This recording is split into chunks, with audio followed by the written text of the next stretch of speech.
Well, greetings, Cap fans. Welcome to episode 185 of the Captain America Comic Book Fans podcast.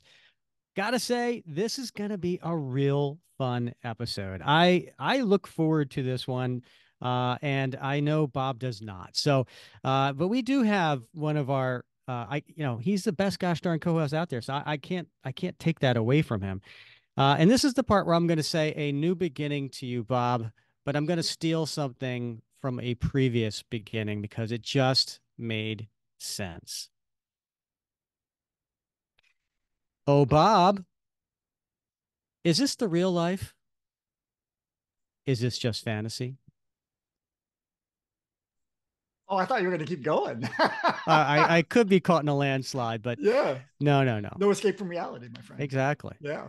What's that from, Bob? Yeah, a little queen, right? A little queen. Yeah, that's right, Little Yeah. Queen. Yeah, Bohemian Rhapsody. Now we Yeah. did do that before, and I know we we really butchered that Yeah, we really song did. during the I post thought there credits was, in one fact, I time. thought we had gotten a letter, a cease and desist letter on that one. Well, that's why I only did the first line, Bob.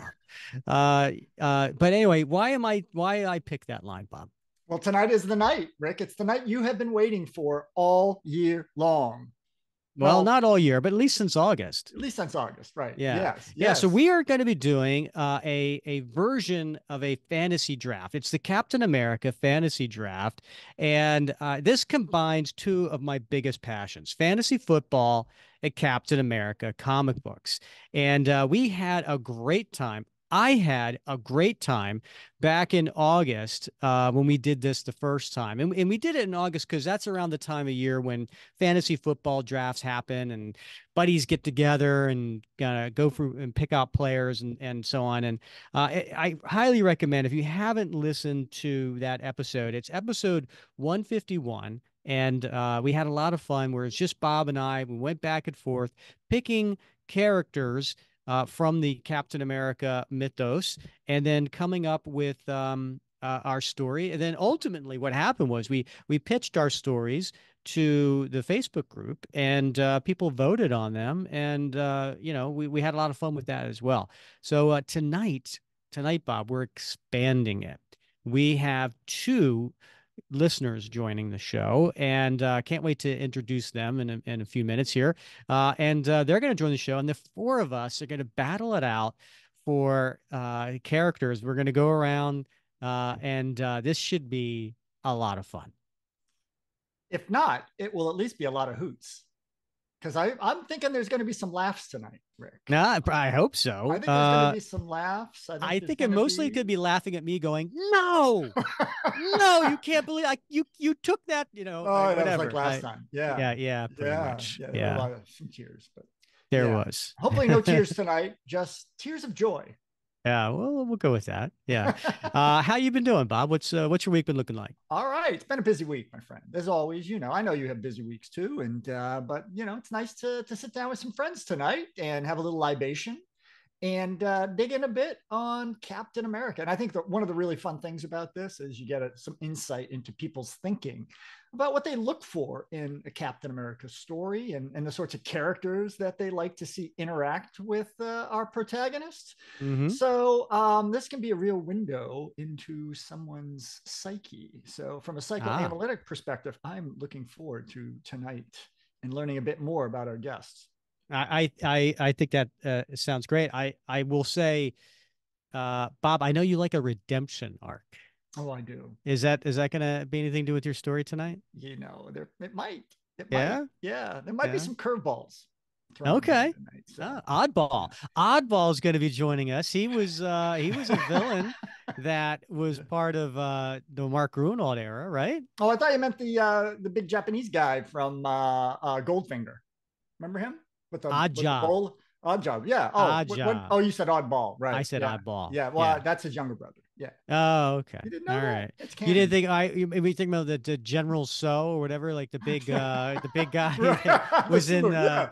remember what did we do? It was the Mark Gruenwald, Rick Levins, Mm-hmm. uh and had Cap went to an island and he was pretending to be Crossbones. Yeah. It's like blood sport, right? There's a Yeah, little blood yeah, sport yeah, action yeah, going yeah. on. We had Yeah. that big General Zoe thing guy there. Yeah. All right. Good times. Um, speaking of all that, it's cutting down to the final four in our cap madness. Now, when we're recording this, we're actually just kicking off round two. But for listeners right now, it is down to the final four. Now, Bob, if you had to guess from your seat right now, who do you think the final four are? Now, you might want to go into the Facebook group and actually I just posted earlier tonight Yeah. the bracket, right? So you could Yeah. see who's left and who's to Mhm. fight. Any guess on who the final four are? Well, I mean, I don't think I'm going out on a limb here where I know that two of them are probably going to be Kirby and Zach. So the Hmm. other two, that could be a bit. I haven't looked at it recently, so I don't know where we are on the bracket. But at this point, I mean, I don't know. I mean, I don't know who those other two will be. There's been some, not, no, there hasn't been any real surprises thus There's been far. a few. We actually had Well, a couple of because we've seeded it, and yeah. we had a few lower seeds beat some higher seeds. I think that happened like two or three times Mm-hmm. in the Mm-hmm. first round. Yeah. Well, all right. So maybe something will, come out of the blue on those last two and the last four. So I don't know. I don't know. Way to commit. All right. Yeah. Well, I don't like to, I don't like to go out on a limb, Rick. I've been there before. It's not, I don't like heights, and it's really, yeah. You don't like walk on the wire. No, none of that for me. Yeah. Okay. Yeah. I like your new background. Thank you. Thank you. I've been getting a lot of mail from folks that they didn't like Uh, the boxes and paraphernalia just stacked in the corner behind me. And I thought, well, I could move my desk because my display is actually to the yes. left side of me. Yes. And I said, well, I could rearrange my office and move those bookshelves and get them behind me, and then I can move my desk. And then I thought, this I'm relatively lazy, and I could just take a picture and put it behind me, and that seemed like the shortcut that I could go for. So Yeah. here Well, we are. well Yeah. done on the half-assery. Thank you. I think you nailed it. Yeah, You know what appreciate actually that. was? I think it was that letter probably was when you finally put that oversized picture of you framed Yeah. from the military. Right. Yeah. Yeah, I think Yeah. that was the last straw. Yeah. And Probably for a lot of folks. yeah, Yeah. Yeah. It was for yeah. my wife. She made me take it out of the bedroom. So, We're not going to go there. Uh, all right. So, what Final Four do I think it is? yeah, Thanks good for question, asking. Rick. Yeah, absolutely. I'm going to go with because Mm, last year the Final Four was you mentioned two, Jack Kirby and Mike Zach, and there was John Byrne and Ron Lim. That mm-hmm, was the Final Four. mm-hmm, I think if I was a betting man, mm-hmm, that it is three of those four are still going to do it. mm-hmm. I think you're right, Kirby and Zach, Yeah, Burn will do it. and Yeah. Byrne. Yeah. I think it's going to be John Romita Sr. Ooh, I think it's going to be John Romita interesting. Sr. versus Zach and Kirby versus Byrne. Okay. Yeah. Okay. Yeah. Interesting. Well, we'll see. I mean, listen, Yeah. we're not in the future right now like our listeners. Right. You know, That's crazy. I know, right? Yeah. So yeah, I'm curious how that's going to all work Yeah. out. All right. And now this draft. Um, we are doing it now because the NFL draft is actually this week. If you're listening on the day this comes out, and I know you're really excited about that, Bob. Who do you think's going to go in the first round? Um,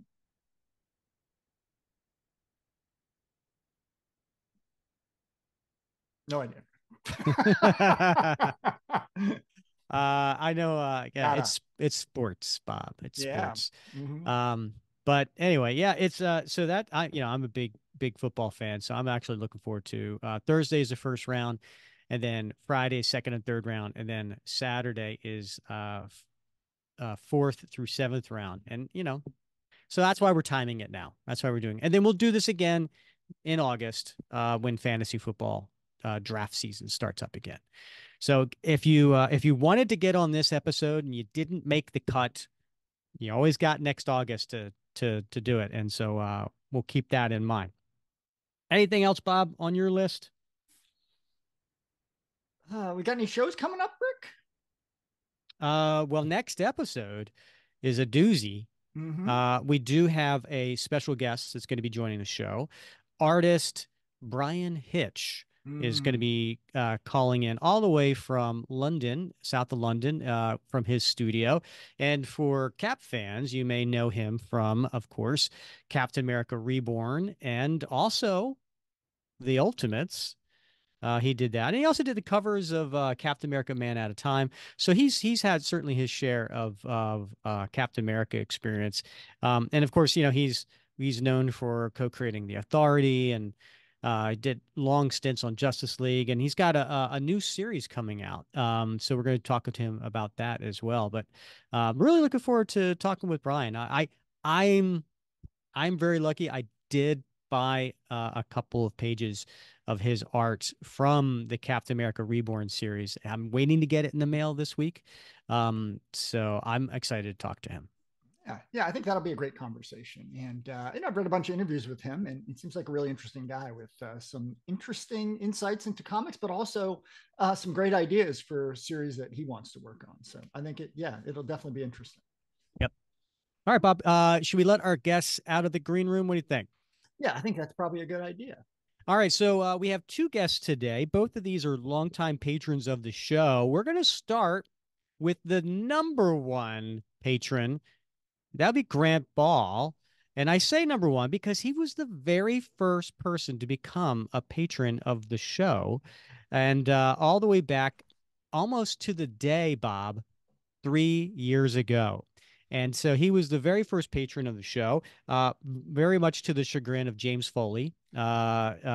James is upset that Grant beat him by 9 days. Sorry, James, we love you. Don't get me wrong.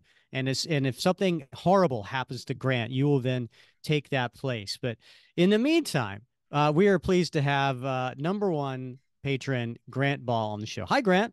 Hey, happy to be here. I did not know I was number one. I'm Hmm. a little surprised by that because I think I found the podcast a while after you guys had started. So that's interesting. Hmm. Well, we did. We had the show. I think about 5 months at that point, but we didn't kick off uh the whole giveaway with the coin, the Captain America What Would Cap Do challenge coin, and start the whole patronage thing. So yeah, you were the first one to jump on board. Do you happen to have those coins handy? Yep, I got them both. I knew I couldn't come record without having both of them, so made sure to set them here on my desk before we started. Yeah, in case you get challenged. Exactly. In case I get challenged twice, even. I mean, there's three of you here, so I don't know what's going to happen. Awesome. And then, yeah, we also want to introduce our other guest today. This is going to be Mark Domeyer. Now, Mark has been a patron of the show, I think about a year now. Yep. And Mark is also he's called in many times to ask questions to our guests. So you probably recognize his voice. But Mark, welcome to the show. Thanks. I'm excited to be here. I love fantasy football. I love Captain America. Let's get it on. Very I nice. love Now, it. you're being challenged, Mark. Do you have your coin? Yeah, well, yes. There we go. I got mine Uh, too.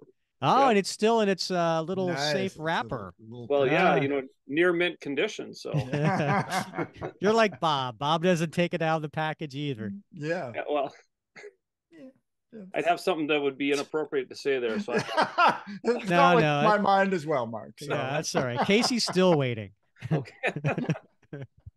All right. Well, welcome to the show, both. So, let's get the listeners just a little bit background on you guys. So maybe Grant, you could tell us, where do you live and how did you get into Captain America? Yeah, so I live in Utah, and I'm not entirely sure how I got into Captain America. Like I grew up in the '90s, so like the X-Men cartoon and the Spider-Man, they were big parts of my childhood.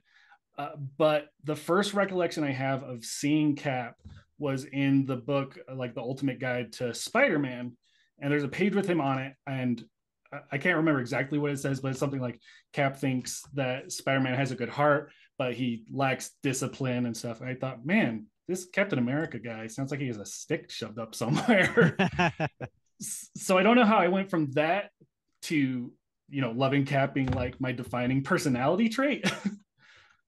And so like I've since started a TikTok called Cap Facts where I just share about Captain America, and it's Cap consumed. Facts. Yeah, I love that. yeah. Start each one saying Cap Facts. I love it.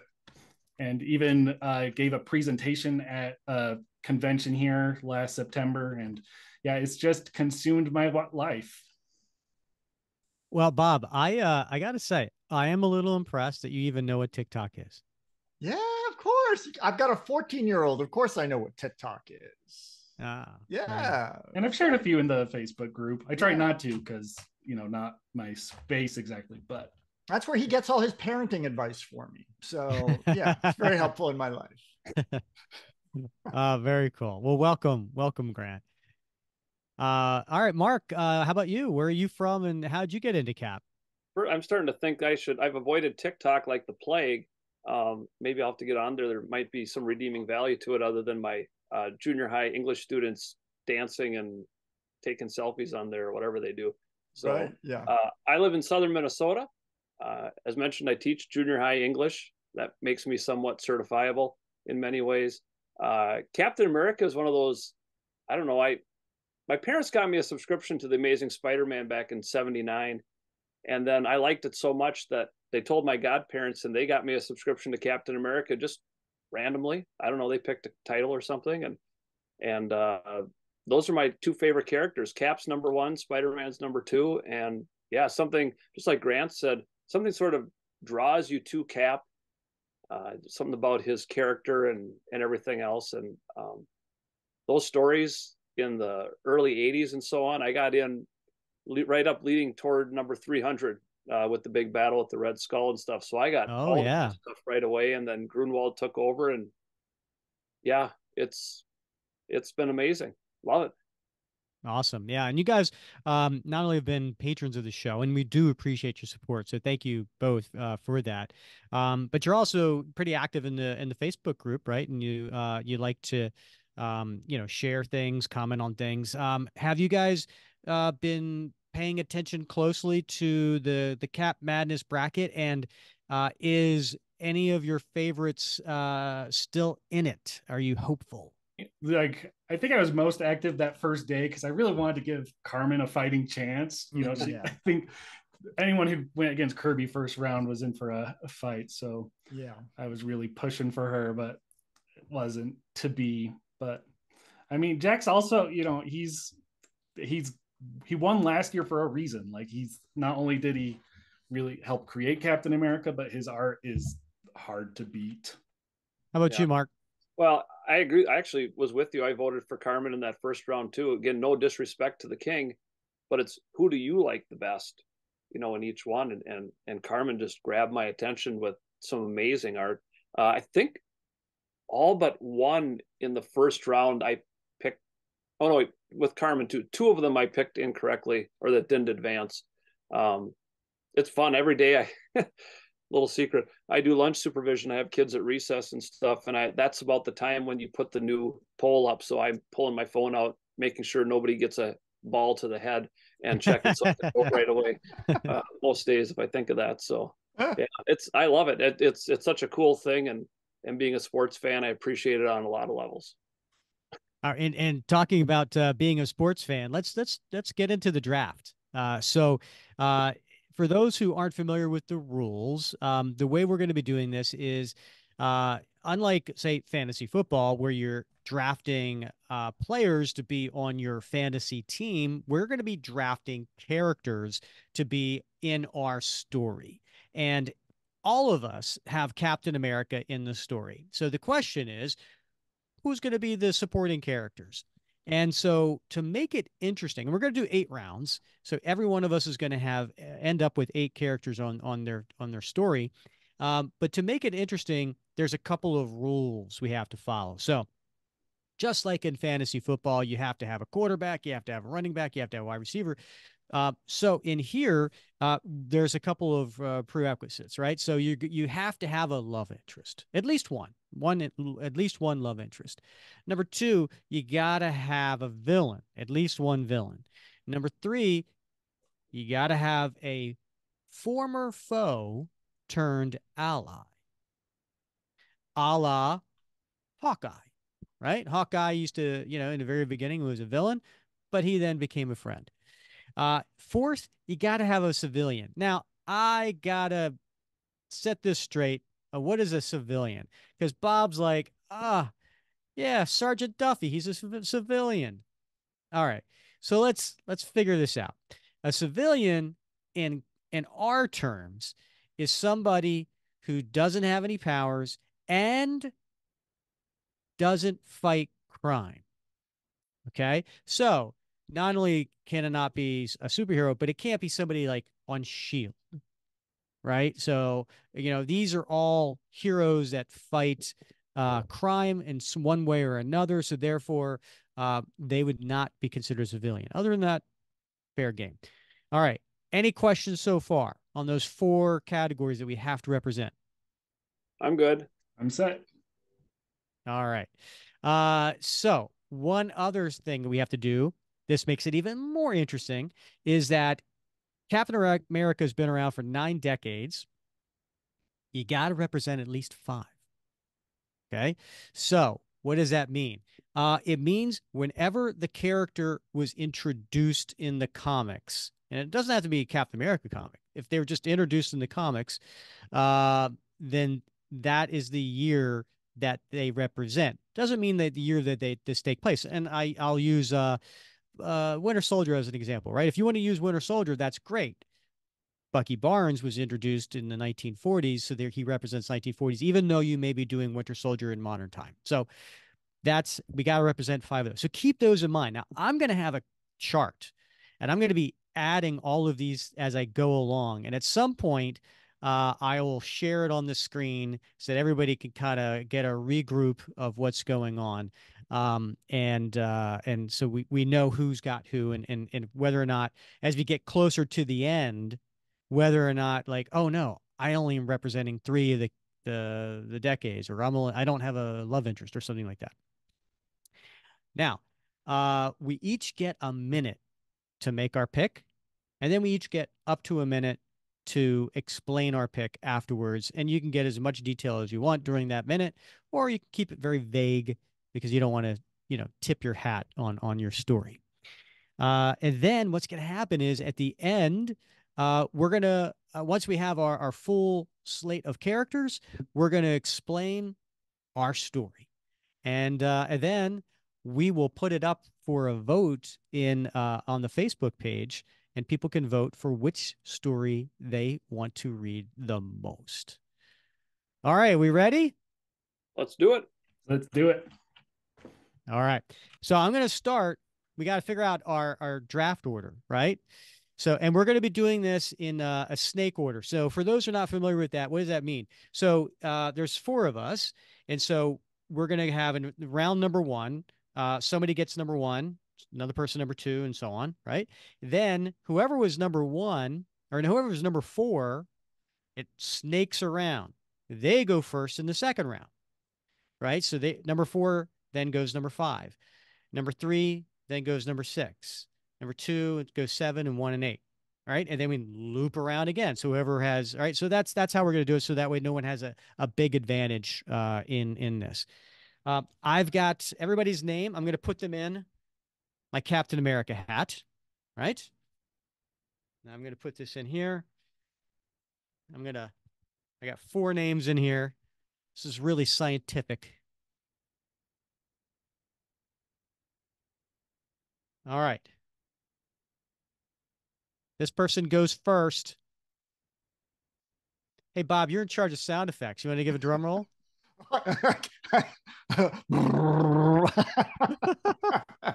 Wait a minute. Was that's like a motorboat. I don't know what I know. I was about to ask. Are you drum rolling or are you motorboating somebody? What are you doing there? All right, here we go. All right. First pick in the draft is me. Now this really sucks. Know? This really sucks. I'm not happy with this because then that means I don't pick again until number 8. Well, I don't know. We'll see. Okay. All right. We can make trades, by the way. You can make trades. All I right, like some of that original art you have back there, Rick, if you want to trade when we get to that. Number 2, Mark. Woo-hoo! All All right. Here we go. Number 3. Pick number 3. Bob. Come All on. right. All right. All right. All All right. right. And Grant, there you go. All Just so right. everybody knows that I didn't plant this. Grant is number 4. Now, I'm still not convinced there's not some sleight of hand going on there. I'm editing this all out. All right. Now listen, if people want to make a trade, make a trade.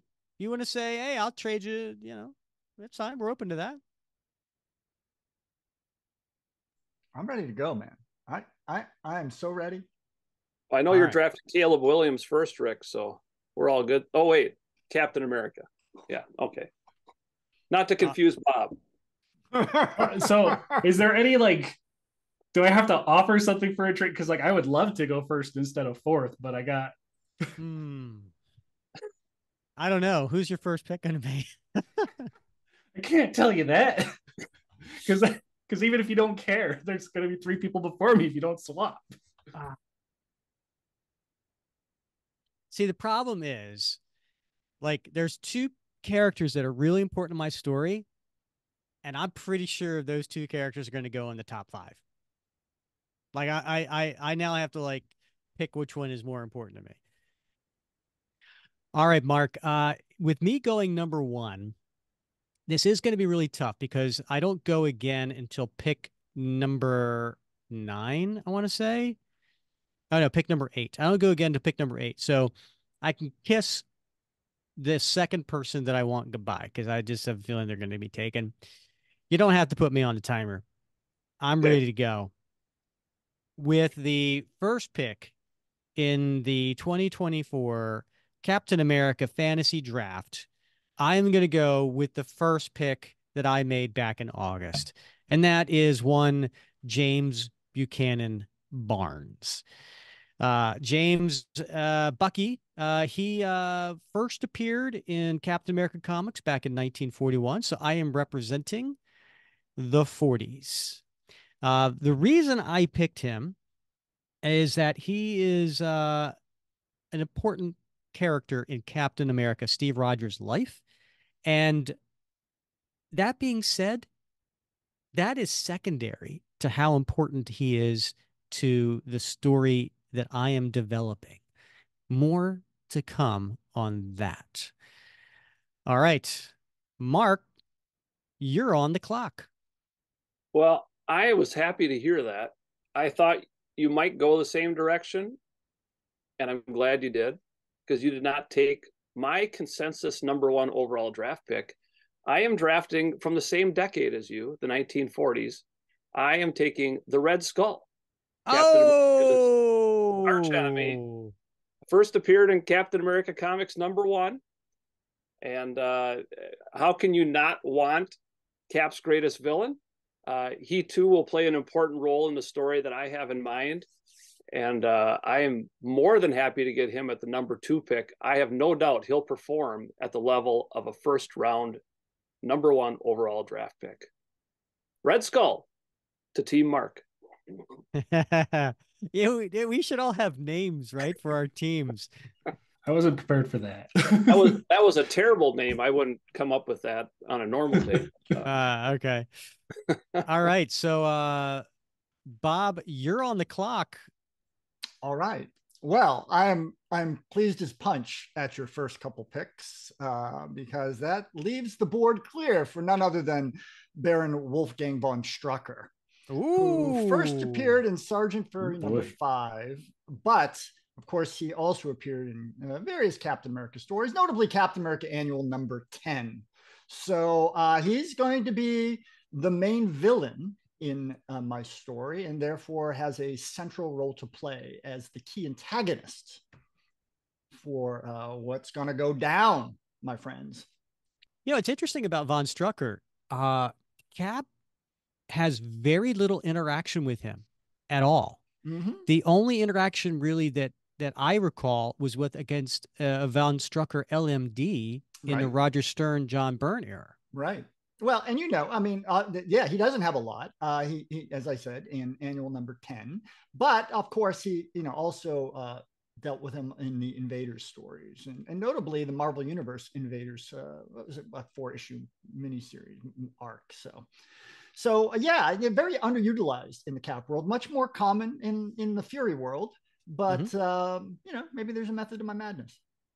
And what year did he debut? 1963. All right, I'm adding him in. I got to tell you, Bob, that was if Rick would have taken Red Skull, I had Baron Strucker on my radar as a possible pick there. Yeah, good pick. All right. You know what, Bob? I'm really proud of you. I kind of feel like I've helped shepherd you a little bit here, because when you go back to episode 151 and your first pick was Sergeant Duffy, wow, you've come such a long way. Going with a major villain. But hold that, hold that beer. We're not done yet. All right. Now Grant, you're on the clock. What do you need the full allotment, or do you know what you're going? I know what I'm going for. Bob had me worried for a second because I am also going for a Baron, but I am going for Baron Helmut Zemo. Nice. He was introduced in Captain America 168, which was published in 1973. He first appeared as the Phoenix, but later took on the role his father had taken as Baron Zemo. And what year was that again? 1973. 1973. Yes, we covered that episode. We covered that issue on the podcast, and we actually had some clips from the record spliced in there. It was a lot of fun. Well, so this is the part where you must be really ecstatic, because you were like, this guy's really important to my care, and you were worried and now you have back-to-back picks. You got what you wanted, and then you have the first pick in the second round. Yeah, this is working out much better than I had expected being fourth, because I am going to take probably one of the higher picks, which I am going to take Sam Wilson, aka the Falcon, aka Captain America. Oh, he just laid it down. Yep, he was introduced in issue 117, which was published in 1969. I got to tell you, one of the most interesting things about the last draft, Bob and I went 10 rounds, 20 characters. Sam Wilson wasn't picked. That blew my mind. That might be why I picked you. I think I might have been subconsciously influenced because I listened to that just before this, and I was like, Sam probably going to be popular this time. I'm going to grab him before anyone else can. Very nice. All right, Bob, you are on the clock. Oh my goodness. Where to go? All right. I'm going to go with the Black Panther, King T'Chaka. What? Yes. So first appeared in Fantastic Four number 53, May 1966. But of course, as you know, Rick, because we covered Captain America Flags of Our Fathers, he was featured prominently in that, what was it, a 5-issue miniseries? 4. Was it 4? Yeah. So again, not necessarily entirely central to the story, but definitely plays an important role in it. Okay. All right. Very nice. Mark, you are now on the clock. Bob, did you say T'Chaka? So T'Challa is still out there? Okay. I have no problem with wait that. a minute. It was T'Chaka, the father, not T'Challa? That is correct. Okay. Oh. How the turns have tabled. Got my second pick. Just like in fantasy football, I rather like to get 2 running backs right away because they're hard to find. I'm going to get another villain right away who's going to be essential to my story. I am drafting the Hate Monger. Whoa! Yes. Yes. Yeah. He first appeared in Fantastic Four number 21 in 1963. The clone of Adolf Hitler, created by Arnim Zola, and all kinds of iterations of the Hate Monger, but he and the Red Skull are teaming up for something rather devious that you have no idea is even going on as we speak. Wow. The Hate Monger has joined my team. Excellent. I so wrestled with the Hate Monger. Mark. So I'm glad that you picked him because interesting and intriguing character. Yep, he might be even more important. I think I could have gotten away with him without the Red Skull. We'll see. We'll see how it all sorts out by the time we're done. So it's my turn. I'm on the clock. This is the last pick of round 2. We're flying by here, guys. Really, this is going pretty fast. I'm really surprised. I am shocked that this character is still available because everybody has to have a love interest. And this one seems to be a fan favorite and may have really won me last time because people were like, well, if Diamondback is in your story, I got to go with Diamondback. And so, believe it or not, Diamondback is not only popular, she's really important to this story. So I am going to go with Rachel Eistein, Diamondback, as pick number 8, the last pick of round 2. And she represents, because she came out in Captain America 310. I should get my readers. 1985. So I think this is the first. What? I'm sorry. Did you call her Rachel Leinstein? No, I think I said Leistein. Isn't it Leighton? Maybe. I say Leighton. Yeah, I thought it was Leighton too. I thought I was just right, listen, I'm not the expert here, so it looks like Leighton. Leighton. Oh, okay, I was just checking. All right. So this is the first character from the 80s that's being represented here. So how about that?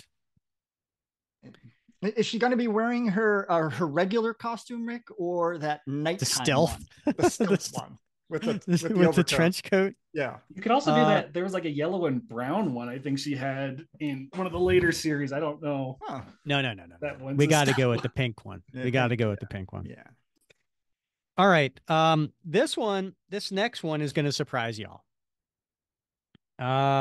This one is, I learned my lesson last time, and this one Bob sniped me on, and I don't think it's going to happen again. But this character is pretty pivotal to the story. Ram?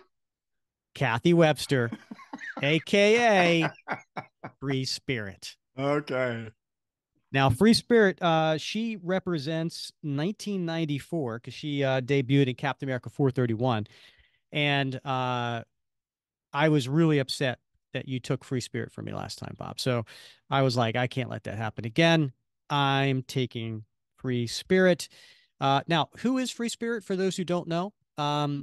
She was a young lady who was taken by Superior and transformed into peak physical condition, much like a Steve Rogers, but for a young lady. And so she has the strength and stamina, peak whatever. So she's a pretty good combatant. And she was an ally of Captain America back in the 90s. So more to come on why I chose her a little later. I gotta say, it seems like you're just picking the same team as last year. I'm a little disappointed, Rick. Ooh, okay. All right. So yeah, I do have Bucky and I do have Diamondback from last year. I don't have Free Spirit from last year. So that's a new one. Cut me some slack here, Grant. Yeah. Well, but you wanted to. Like, I'm just he look at the joy on his face, Grant. Come on. I guess when you're the champ, why would you change things up if it's working that way, right? Nice. Thank you, Mark. Thank you very much. I appreciate that. I plan to dethrone you, and then we'll show it in your draft strategy. Okay. All right. We'll see how it goes. All right. Speaking of which, Mark, you've had a lot of time to think about your pick. Who's it going to be? I have, and I've actually debated a little bit, but I'm going to take my foe turned ally. And I am drafting the U.S. agent to my team. Nice. John Walker. John Walker. So he's got if you want his first appearance as the U.S. agent, that's in Captain America number 354 from 1989. But we all know that previous to that, he was the Super Patriot and Captain America himself. And of course, he and Steve Rogers had some pretty epic battles, but he's on the side of the Angels now, or is he? And yes, the little volatile at times is John Walker, and so we'll see how he fits into things. But my foe turned ally from the 1980s is the U.S. agent on my team. That's a good one. That's a totally good one. And by the way, not only is Diamondback a love interest, but she's a foe turned ally. So I got a 2-for-1 with that one. Yes, you did. All right. I actually got a 3-for-1 with that one. I'll explain later. All right. Bob, you're on the clock. What you doing? All right. I'm super excited because I'm going with none other than Julia Koenig, aka Warrior Woman, who, of course, as a villain. Yeah, she's working with Strucker. So she is. She first appearance was in Vader's 16, February 1977. But she's appeared in some Captain America stories, including Captain America 2001 Annual, and of course, the United States of Captain America, the most recent iteration of her. So definitely, I like that black leather, right? So I could not leave her out of this story. Very nice. Is it skin tight, Bob? It is, Rick. Thank you for asking. Okay. All right, Grant, you are on the clock with the pick number 12, last pick of the third round. Right. My next pick is also a former foe. I am picking Jack Monroe, aka Bucky, aka Nomad. He was introduced in Captain America Comics issue 76 back in 1954, though back then we didn't know it was, although I guess it would actually be in the Young Men comic. I didn't look that up, but I assume it's around the same time. It was. You're right. I'm ashamed. Yes, it was actually in 1950 in Young Men 24. And wait, 1950? They were that far apart? Yeah. Young Men 24, 1950. You know why I know that, Grant? Because I was going to pick him. Yes. Oh, we both were, Rick. Oh, that's good. I wasn't, so I guess I'm out of the loop. Is that your former foe turned ally? That is my former foe turned ally. Son of a... I can't tell you. Hey, man, my mom's going to listen to this. You can't be...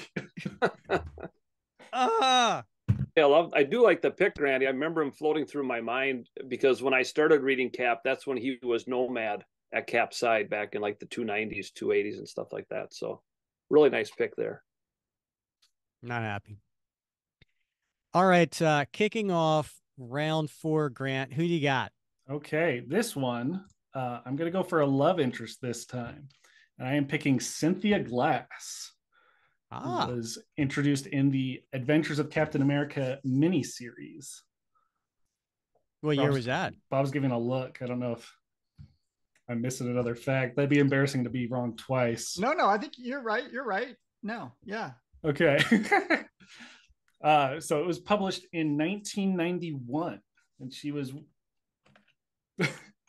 one of the agents working on Operation Rebirth and was an early love interest of Steve Rogers, though it later turned out that she was a Nazi double agent. Yeah, that actually, I was surprised. She made our top 10 love interests episode that we did. Bob, when was that? We did that. It was like in Valentine a few years ago, wasn't it? It was, yeah. She did make it, and yeah. You know what's funny? I was thinking about this the other day that we did not include Gail Richards from the Ultimate series in that whole list. So I was kicking myself last night about that. Yeah, that was a fun episode. If you want to check that out, it was episode 123. It was Captain America's top 10 love interests, and including some honorable mentions. Nicely done, Grant. Cynthia Glass is pick number 13 in this draft. Bob, you are on the clock. Oh my gosh. So yeah, it's getting tough now since a couple of my folks have been picked. So I had to readjust here. So all right, I'm gonna go with Red Guardian. So this is the first Red Guardian, Alexei Lebedev. So he first appeared in Namor, the Submariner Annual #1 from July 1992. But he was featured in some Cap stories as well, including notably Captain America Annual 13, which is a great story if you get a chance to pick that up if you haven't read it yet, September 1994. And so he is my former enemy turned ally. Very nice. All of us have foe turned ally checked off. Two of us have a love interest. Everybody's got villains but me. Or did one of my characters that I've already picked, were they a villain in my story? I don't know. Oh, I didn't know. They're throwing a loophole here. There's a loophole. I love it. All Excellent. right. Mark, you're on the clock. Well, since you mentioned love interest, a little bit like fantasy drafts, when the first couple of good tight ends go off the board, no pun intended, it's time to get my own tight end or love interest. I am going to take from Captain America #15 in Volume 3, 1999, Connie Ferrari. Ah, nice. Excellent. Yes, she was a lawyer that Cap got involved with. He's got a thing for lawyers, as we know, because Bernie Rosenthal also became a lawyer.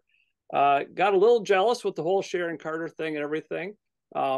Steve struggled a little bit too because she was representing villains, that he had put away and everything. So there's a little tweak and a twist here with this love interest.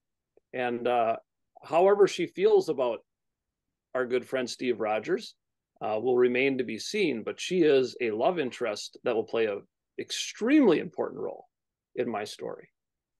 I did have her on my list. She was one of the love interests I was considering. So Yeah, I figured I better grab one now. Again, I should watch my language, but I better find a good love interest for Cap. I'm happily married. Okay. All right, excellent. And so now I am on the clock with the last pick of round 4. Um, with Grant stealing Jack Monroe from me, I'm not messing around. I gotta just, I gotta stop with this. No one will pick this character. I just need to grab them now because they're important to my story. You ready for this, guys? I am going to go with Jack Harrison, aka Damn Jack it. Flag. that was on my list too. Bob, was that just a facetious? Yes, it was. Oh, okay. All right. Yeah. I So am Jack. too. I'm glad because these '90s characters kind of run out pretty quickly of people you can include from the 1990s. So that decade is tough. Indeed, and yeah, I'm just racking them up here. So Jack Flag was introduced in Captain America 434, which was in 1994. I think I'm going to go ahead and this is halftime, people. I'm going to go ahead and show what we've got on the screen so everybody can kind of recalibrate, if you will. All right. So here's my handy dandy little sheet here. So you can see here what our picks have been so far in the first 4 rounds, and then who each one of us has picked. So everybody's got a love interest but Bob. And there's some good ones still out there, right? There's Sharon Carter, there's Bernie Rosenthal. I got a feeling Bob's going to go with Betty Ross. But you never know. He has a thing for Golden Girl. No comment, Rick. Okay. Everybody's got a villain but me. Although, like I said, you never know. And then we all have a foe turned ally. We've got other allies here in the wings. So let's look at the decades represented. I have here, I've got 3 of the 5 decades I need to go. I got 80s, I got 40s, and I got the 90s. Bob, you've got the 60s, 70s, and 90s. Grant, you're doing pretty good. You got 4 decades represented here: 50s, 60s, 70s, and 90s. And then Mark, you're doing pretty good. You got 40s, 60s, 80s, and 90s. So Bob and I, we still have to represent 2 more decades in the next 4 rounds. So this is the halftime update. I've got a bit of pedantics to pick though with some of this. Did I misspell something? I probably No, did. I'm just gonna start an argument. So you've got Red Skull listed as 1940. However, I'm just wondering because that Red Skull in the 40s was George Maxson, and it wasn't until the 60s that Johann Schmidt was introduced. I'm going to have to beg to differ with you because, as you know, he was introduced, identified as Johann Schmidt in the 60s, but they were speaking of the actual World War II. So, it's just like, is the cap of the 50s or the late 40s Jeff Mace and William Burnside, or is it Steve Rogers? Yeah, I got to go with Bob on this. I think you're right, Grant. The very first Red Skull that was introduced was the imposter Red Skull.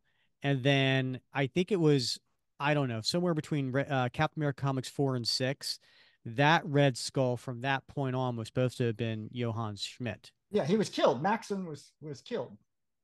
But then he came back, like it shows a flashback of when he died, and it shows him getting up. So I was just wondering because it's technically a retcon that those middle ones were Johann. So I don't know. I just want to cause an argument here.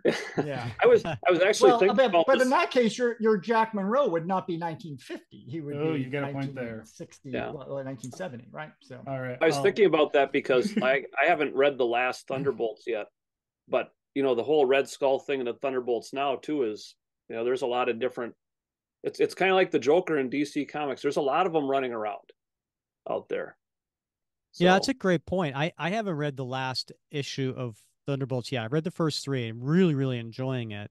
I'm just curious. What are you guys reading nowadays? Mark, what else is on your pull list? Or what are the highlights of your pull list? Well, outside of Cap and Thunderbolts, I'm enjoying the new Avengers much more than I did the last run. I mean, I love Avengers. I buy it almost regardless of how good it is or not. I really like that. I like this run of Fantastic Four. It's really interesting, and there's the occasional just one-off issue. Not everything has to be a big 6-issue storyline. There's some plot threads going through there. That's good. In DC, the Flash is my favorite DC character. It's a really unique and different take on the Flash right now too. So that's enjoyable. I also have picked up the new Thundercats for those of us. Yes, Thundercats. That's been really good, really interesting from Dynamite.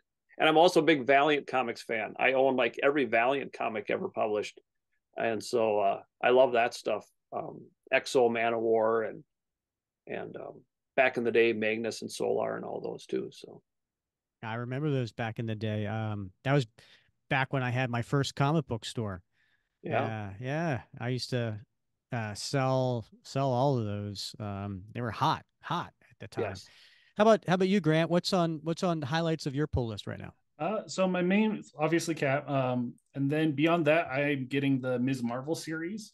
I've really enjoyed her stuff, and also that's what got my wife reading comics. So that holds a special place in my heart. And then the other one I really like is the Darth Vader series.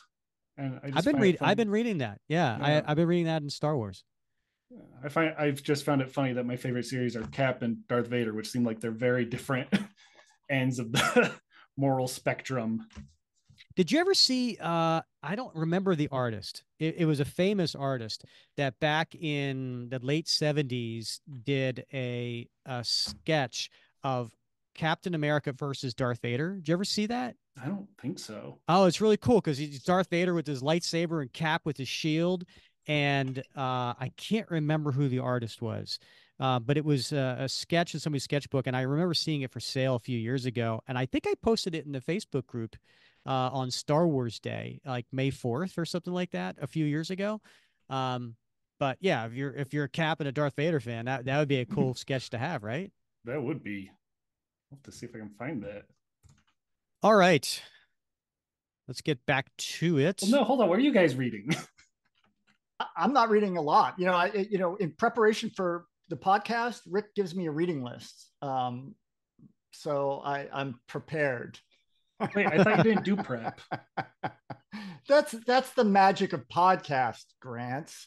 Of course, well, our whole staff is geared toward preparing us for those shows. Do you think that just happens? Do you think it just like goes off without a hitch, like smooth as silk, like it appears? No, friend, that's the magic of like the production. So yes, there's a lot of prep. So of course, Rick gives me a reading list. I read through. It's like grad school where they give you. It's like grad school, Grant, where the teacher assigns 80, 90, 100 pages, for the next day's class. And the saying is, and I remember I went to grad school with my wife, and my wife said, "Oh my God, we got to read all this 80 pages on Chinese foreign policy." And I would say, hon, it's only a lot of reading if you do it.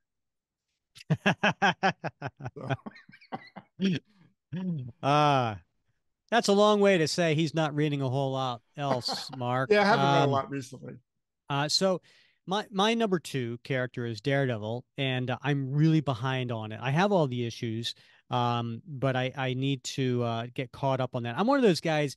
I probably would be a save for trade kind of guy because I don't like to read issues one at a time. I like to wait till like a story arc is done and then I read them all, except for Captain America because I'm like I got to get to the next one. I need to know what's happening, right?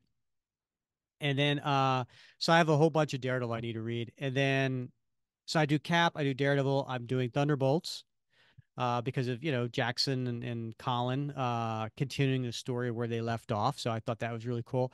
And then I do Star Wars and Darth Vader, and I gave up on DC about a year or two ago because I had a stack like this big of Batman and Justice League, and then over the course of I don't know several weeks, I read all like 3 years worth of Batman, and it was all the Tom King stuff.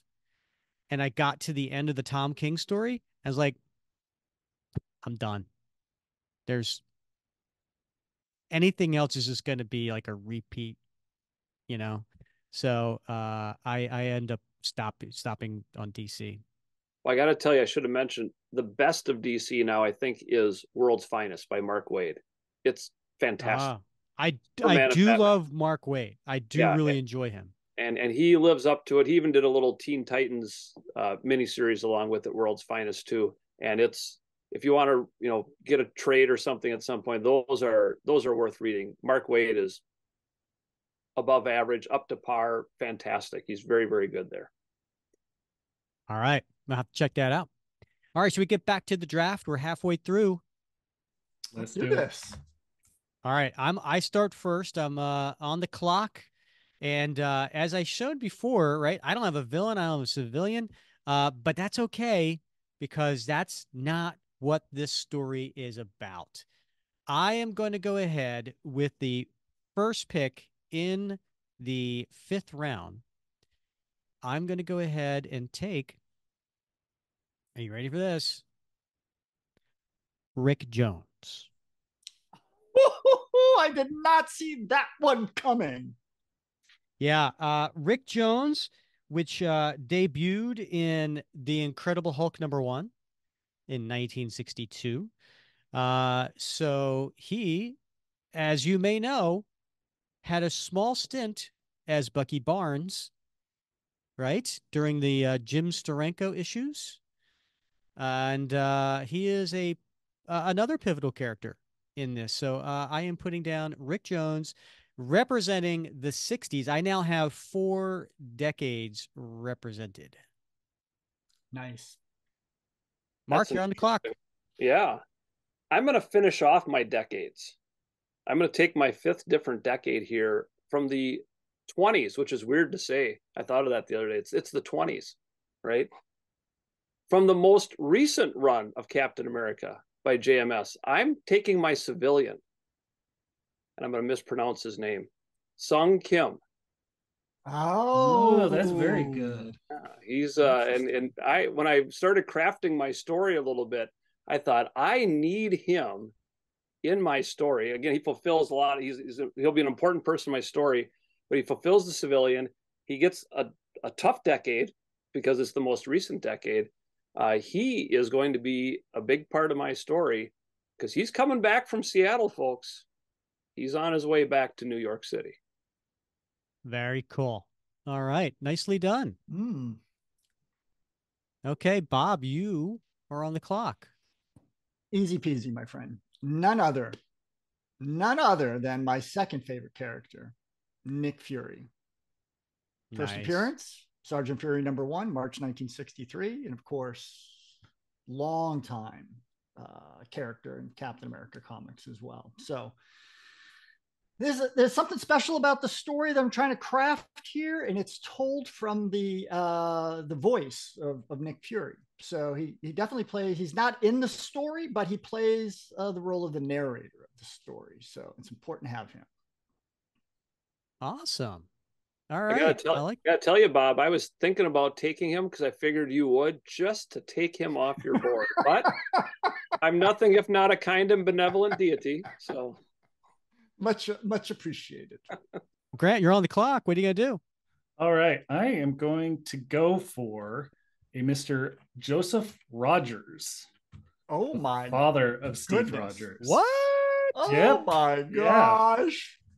And so first appearance of this one is a little hard. Like, he was mentioned in issue 255, but doesn't actually show up. And the first one I could find of him appearing was in issue 282, which was published in 1983. But even that, it was like I think it was a hallucination on Steve's part. Mm-hmm. So I don't know when he might have, like, his first actual appearance might have been clear out in volume 7, but I'm going to go with 1983 for his first appearance. Did he smell like applesauce? He did. That is the issue where he smells like... Wait, actually, I think that was in Mythos where he smells like applesauce. I'm getting confused now. Yeah. I don't know, Bob. You know, which one does he smell like applesauce? I do think it was in Mythos. Yeah, I think it was in Mythos. Yeah. Pork chops and applesauce. And bourbon. Yeah. It's in Mythos where it's mentioned that he was part of the Blue Spaders during World War I and was injured in the push of Soissons. I think that's how it's pronounced. All right. Well, are we putting this down as your civilian, I'm assuming? Yes, that is my civilian. And I'm going to count him as 80s, even if, my own pedantry from earlier may have disqualified that. Nicely done. And Grant, all right, so you're kicking off round 6. You are pick number 1 in round 6. Who are you going for? Yeah, I am going for the Anti-Cap, who was introduced in the Captain America and the Falcon series back in 2004 as another attempt at creating the super soldier serum. That is a deep reach. Nicely done. What year was that? 2004 is... Or 2004. That was Bart Sears, right? I believe so, yeah. Yeah, it was Christopher Priest and Bart Sears. Yeah. Wow, we haven't seen or heard of him in a long time. Yeah. So somehow Baron Helmut Zemo gets a hold of this guy, huh? You'll just have to wait and see. I can't reveal my secrets. All right. Okay, fair enough. Bob, how about you? You're on the clock. Oh, thank you. Rick, I don't want to disappoint you. So I am definitely going with my civilian. Sergeant, no, just kidding. Betty Ross. Betty Ross. Yes. Now that's your civilian. Now that's your love interest because she's not a civilian. She was a hero. She was, but she's no longer a hero. She ended her career as a journalist. I'm sorry. That does not count as a civilian. That cannot count as a civilian. Yes, I'm going with that. She was a hero. She's no longer a hero. She doesn't perform as a hero in this story. She is a civilian, a journalist.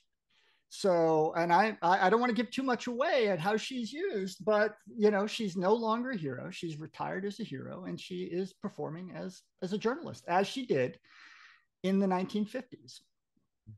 All That's right. all I'm gonna say. All right. So here, I'm gonna have to pause here. I think I hear you. I hear what you're saying with trying to do a loophole. Mm-hmm. I'm gonna put it up. It's we're all gonna right. put it up to the rest of the gang here. Uh, Betty Ross, right? Golden Girl. Is she a civilian based on the rules that we applied at the beginning of this episode? See, I'm also thinking because she was an agent even before then, wasn't she? Like she was always She part was, of. but you know, she ended her career after her and Jeff Mace retired. They retired to Glendale, New York, where she became a journalist along with Jeff. And in the 1950s, because I know you're familiar with those, knowing Young Men 24, in Captain America 77 and 76, she was a journalist. So she exhibited no superhero powers. She performed no superhero role alongside Captain America. She was simply a journalist. So I mean, it's a loophole, but so would be like turning a hero into a villain who has never been a villain before. By the way, Nobody's doing that, right? I only suggested that. I never said that's not. I never. I haven't picked anything yet. I haven't done that yet. I know. I'm just saying. I know you wouldn't do that, right? Because that would be a loophole. So, all right, guys. Votes here. I need to hear whether or not Golden Girl is a civilian. Well, I want to hear if Mark has any arguments for his. Well, geez, I tend to lean toward Bob's ability to use her in that sense. I had a few characters that I was considering for different things that I haven't used that, like, well, I think I can make an argument that they're this, or I think I can make an argument that they're that. Like Fabian Stankiewicz, I had on my list as a potential. Well, is he a foe turned ally? Is he a civilian? Is he, because he started in the Avengers as this crazy guy? It was one of those, well, I don't know, AmeriCop. Is he a villain? Is he a, whatever? And I figured I could make an argument no matter what I wanted to and be very persuasive. I'm okay with Bob using her in that sense. It's down to you, Grant. The pressure is on. I mean, I do have a backup. I could definitely use a backup. But hold on, I have a clarifying question. So you're saying you would be using her in the story after her career as a crime fighter? Indeed. Okay. See, on that, I vote because she still has the training and could act as a hero versus I feel like a civilian. Don't we all? Someone who Don't we all, Grant? Don't we all be heroes in our own stories? Yeah, but I'd get laid down flat by the Red Skull in 3 seconds. So. Or she'd have a chance. Don't underestimate yourself. My vote is that she doesn't count. But it's a tie. You know what? I'll tell you what. You know what? No, Bob. Listen, it had to be like not unanimous, but it had to be like three out of the four majority. had to, it had what's the majority. Thank you. That's the word I was looking for. So it's okay, Bob. We'll give it to you. It's cool. It's all right. I mean, I can definitely use my backup. It's all right, Bob. We'll leave it up to the you know what? We're gonna let you have it. And then that way, if you win, there's an asterisk. All right, because otherwise I could demand a recount later. Otherwise, it would have been Sergeant Duffy. So, as the civilian or love interest? As the civilian. You'll be the Roger Maris of the Cap Fantasy Draft. Right. You can look that name up later, Bob. But I think that name rings a bell. Okay. All right. Yeah. All right. And Betty Ross was 1941. Indeed. Captain America Comics #1. All right, Bob. So you now represent 1, 2, 3, 4, 5. I think we have 40s, 60s, 70s, 90s. All right. So Bob, you have to make sure you only have 2 picks left. You're going to have to represent at least one other decade. Yes. I want to leave this one to the end. All right. So, yeah. Mark, you are on the clock. All right, I gotta. Well, things are going well. I'm going to take another character from the 20s, from 2021, in fact, the United States of Captain America, because I need an ally. I don't have any allies yet. You really don't. Captain America of the Railways, Aaron Fisher, is joining my That's team. a good choice. He protects the destitute and the homeless. He travels the railways. He tries to help those who need help, and even has a few powers along the way that he's gained. If you read the Marvel Unlimited special comics they have on there, he has gained some powers as well, and he's really, really important to kind of fill out my cast here with what I have in mind. So Aaron Fisher, the Captain America of the Railways, come on board. This train is a rolling right now. Ooh, all right. I am now on the clock. You know what? I'm going to tell you right now, Mark. You might want to set the timer. All right, it's going. Okay. I need to look something up here. Why don't you guys talk amongst yourselves on who you think is the best pick so far? Oh, it's just so hard to tell without the background context. Wouldn't you agree, gentlemen? I mean, you got to know the story idea. I mean, I do agree with that. I gotta say though, I do like the pick of Aaron Fisher. I think he's a great character, and honestly, the 20s are just a hard decade to pick from. I was trying to think of people and ended up going different directions. So I gotta give my vote to that one for both a good character and a difficult decade. Yeah. Thanks. Yeah, I wasn't sure how I was going to like that series, but when I read it, I went, there's some really good material here, some things that we can grow with and add some new characters to the mythos of Cap. Yeah, and now that he's got some powers, right? I mean, he really brings something to the game. Yes. Yep. So, indeed. Yeah. Indeed. You're at a minute, Rick. You need to make your pick. Ooh. Okay, when you put it like that. So I am running into a problem now, because I have what, one, two, three, four. I have 5 picks. I have 3 left, and all 3 that I want are already in decades that I've done, and I need one more decade. So I have to make a tough choice here.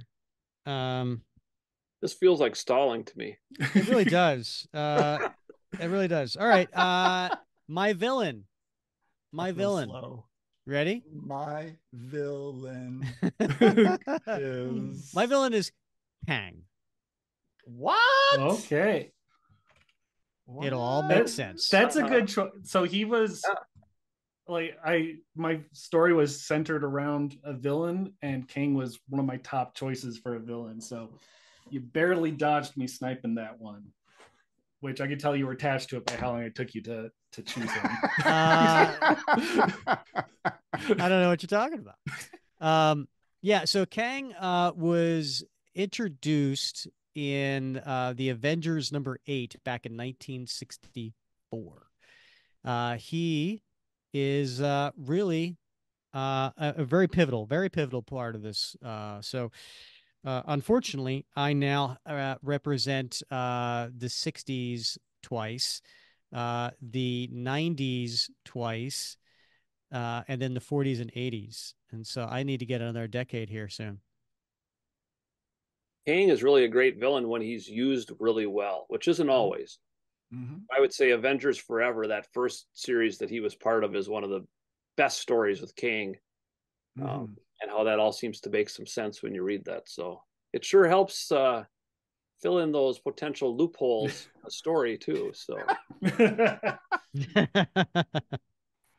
I also really liked his in the Man Out of Time miniseries, because I had read that first and then went back to the Avengers 8 one, and it just seemed like a big, missed point in that Avengers 8 where Kang doesn't talk about how Steve's in the wrong time. And so I really liked how they emphasized that in the miniseries. I think I'm on the clock now, right? So with the first pick in the 7th round, you go ahead and put me on the timer All right, you're being timed. and talk amongst yourselves because it's going to take me a minute. For the guy who probably has more fantasy draft experience, I know. I'm the only one who probably comes close to you, Rick. But I mean, I'm at least glad you have some, Mark, because like when Rick messaged me asking if I had any, and I had just listened to the one last year, I was like, Rob didn't have any experience. I don't have any experience. I feel like we're running for its experience. Mm-hmm. I've been doing fantasy football for about 30 years now. I love it. I've done some basketball and baseball too, but nothing matches football because there's just, first of all, you don't have to worry about it every single day like you do baseball and basketball. But I do a little. A lot of people don't know it, like because I don't do the sports stuff, but I do the fantasy Sunday morning talk show lineup. So Meet the Press, Face the Nation, those sorts of just like setting up my perfect, my wife and I, we just set the perfect panelists. Rick, you're over a minute now, actually, because we get long-winded here, shockingly. Okay. Yeah, this is tough. This is the whole time slide of the Marvel universe. I feel like there should be some sort of penalty for this. Yeah. Okay. All right. I hear you guys. You know what? I'm painting myself in a corner by picking yet another decade I already have, but I think it's a fun pick, and I think certain people out there are gonna enjoy this. I think it's a very niche pick. Okay, don't get me wrong, very very niche pick. You ready for this? I am going to pick from volume 2, Ricky Barnes. Ooh, that's a good one. Wow. Ricky Barnes. So that is she appeared in volume 2, number 6 from 1997. All right. That's an interesting pick. That's for sure. You had me on the edge of my seat for a minute, Rick. I got to tell you, I was a little bit, clenched, if you know what I'm saying. So I was all a quiver in anticipation. So I was just waiting. I don't know what you guys are all about. All right, Mark, you are on the clock now. Well, I've been waiting for this one. This one's going to blow you away a little bit. I am choosing another ally from April 1964. Ring a bell, Rick? Thank God. April 1964. This would be Rick Verbanis's second favorite comic book character, Daredevil, the man without fear. What? Coming to my team. Nice. Daredevil, of course. All right, I'm already voting for Mark's story. I figured I'd get Rick's vote, and that would at least give me one. Of course, he appeared in Daredevil #1, and he's really important to my story because I need another street-level hero to help Cap out.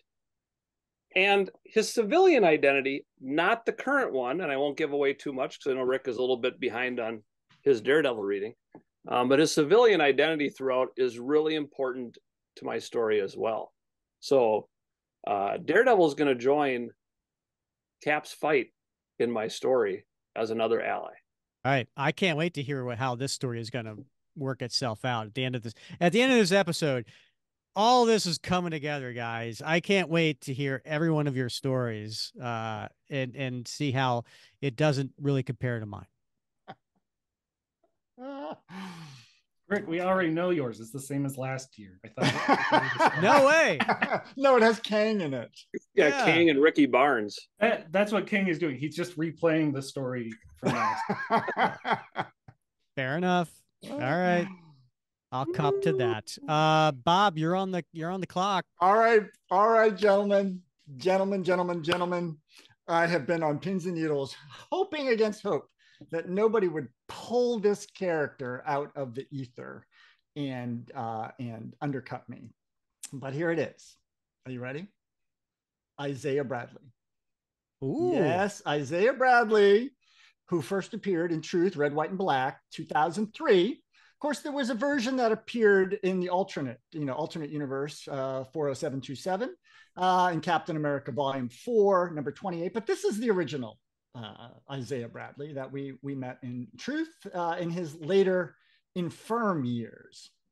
And he plays a very important role as an ally of Captain America in my story. And he represents the last of my 5 decades, 2000s. Yeah, because what year did he come out? 2003. 2003. Very nice, Bob. That's a great pick, Bob. That's really. Is he your love interest? Because you're missing that still. Oh, we'll get to that, Rick. Wouldn't Betty Ross count as the love interest? Like, yeah, she's not in this story. She's married, for crying out loud, Grant. I know. I'm just saying, like, my love interest is dead. Like, I didn't think that was relevant. Now, the only reason I picked Betty Ross is because I forgot there was a rule that I needed a civilian. And so I hadn't planned on that. So, that actually gives a whole new world. I mean, like, I could start picking any hero who's retired, right? As long as they don't have powers. She doesn't have superpowers. No. The definition of civilian was somebody who was not a hero that fought, against villains, whether they were powered or not, aka Shield. Go for it.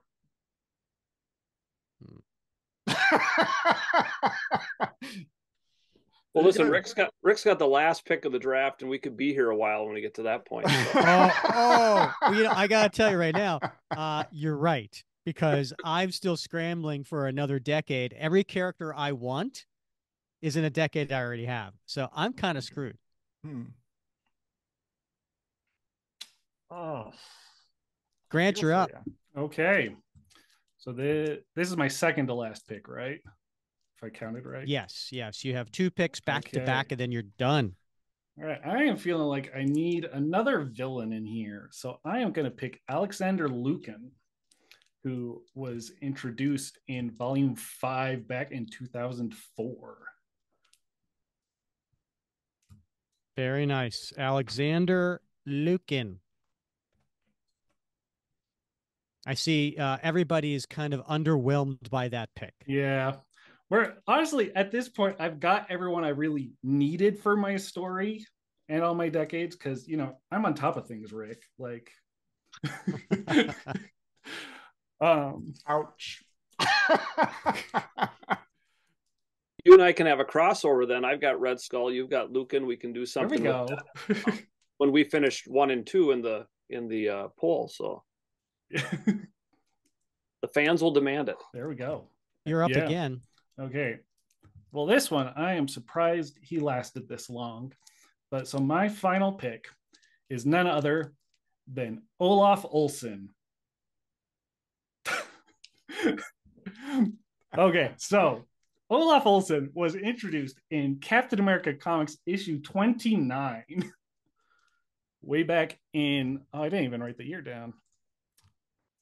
Sometime in the 40s. I'll look up the exact 1942. date. Okay. So Olaf Olsen was the assistant to Professor Schultz, who was a Nazi scientist, and they found a dinosaur that had somehow been put in suspended animation. And then Professor Schultz transplanted Olaf's brain into the dinosaur, which then went on a rampage on the city until Cap could talk him down. I like it. I'll buy that one for $1 or 12 cents, 10 cents, whatever the cost was at the time. I may have to read some more of these stories from the 40s. That's a very 40s story. I feel like that is the most, like, when you think of stories that could only be done in comics, like, that's one of them. A Nazi dinosaur. Indeed, that was a good one. Yeah, there were some folks definitely. They were. I don't want to cast aspersions, but there were some mushrooms or something going around, being passed around in some of those writer rooms, because there's some crazy stories in the 40s. All right, Bob, you're on the clock. All right, my last choice is Mary Morgan, Ms. Patriot, who first appeared in Human Torch number 4, March 1941, but she also appeared in the Captain America Patriot series from 2010. So she's my love interest, but also an ally. Well done. Thank you. I can't tell you what that means. I am really going to be screwed when it's my turn. Mark, you're up. And I'll make my pick quickly. No, This is a take Mark, No. please. Take as much time as you need for this. As long as This it's under a minute. is a sentimental favorite for me. This character appeared in the very first Captain America comic book I ever read. In April 1984, Captain America number 292. You've done this issue on the podcast. Oh, Black Crow? Black Crow is on my Nice. team. Jesse Black Crow. I was however old I was when that came out. I would have been about 10. And I remember reading the story and thinking, what is happening here? Like, who is this guy? Who he attacks Captain America, and then there's some sort of mystical stuff going on too. But I was sucked in, and as we know from some of your interviews with J.M. DeMatteis, for instance, he kind of intended for him to maybe play a bigger role in Captain America later on, which was shot down by the higher ups. But Black Crow, he is, all these people are really important. They all fill out a very important cast. And I figured I was pretty safe picking him with my last pick, that he hasn't appeared a whole lot, but he will be very important to the overall storyline. Black Crow is the last member of my team. Nice. Nice. Very I love nice. that character. Looking forward to hearing more about him. And I can't, what year did he come out? I can't remember. 1983? 84. 84. April 84. Yep. Okay. Yeah. Very, very interesting character. Okay. So you're on the clock, Rick. Thank you very much. I need a civilian, and I need somebody who is not in the 40s, 60s, 80s, or 90s. And everybody that I want is in that time period. All right. This one's going to blow your mind.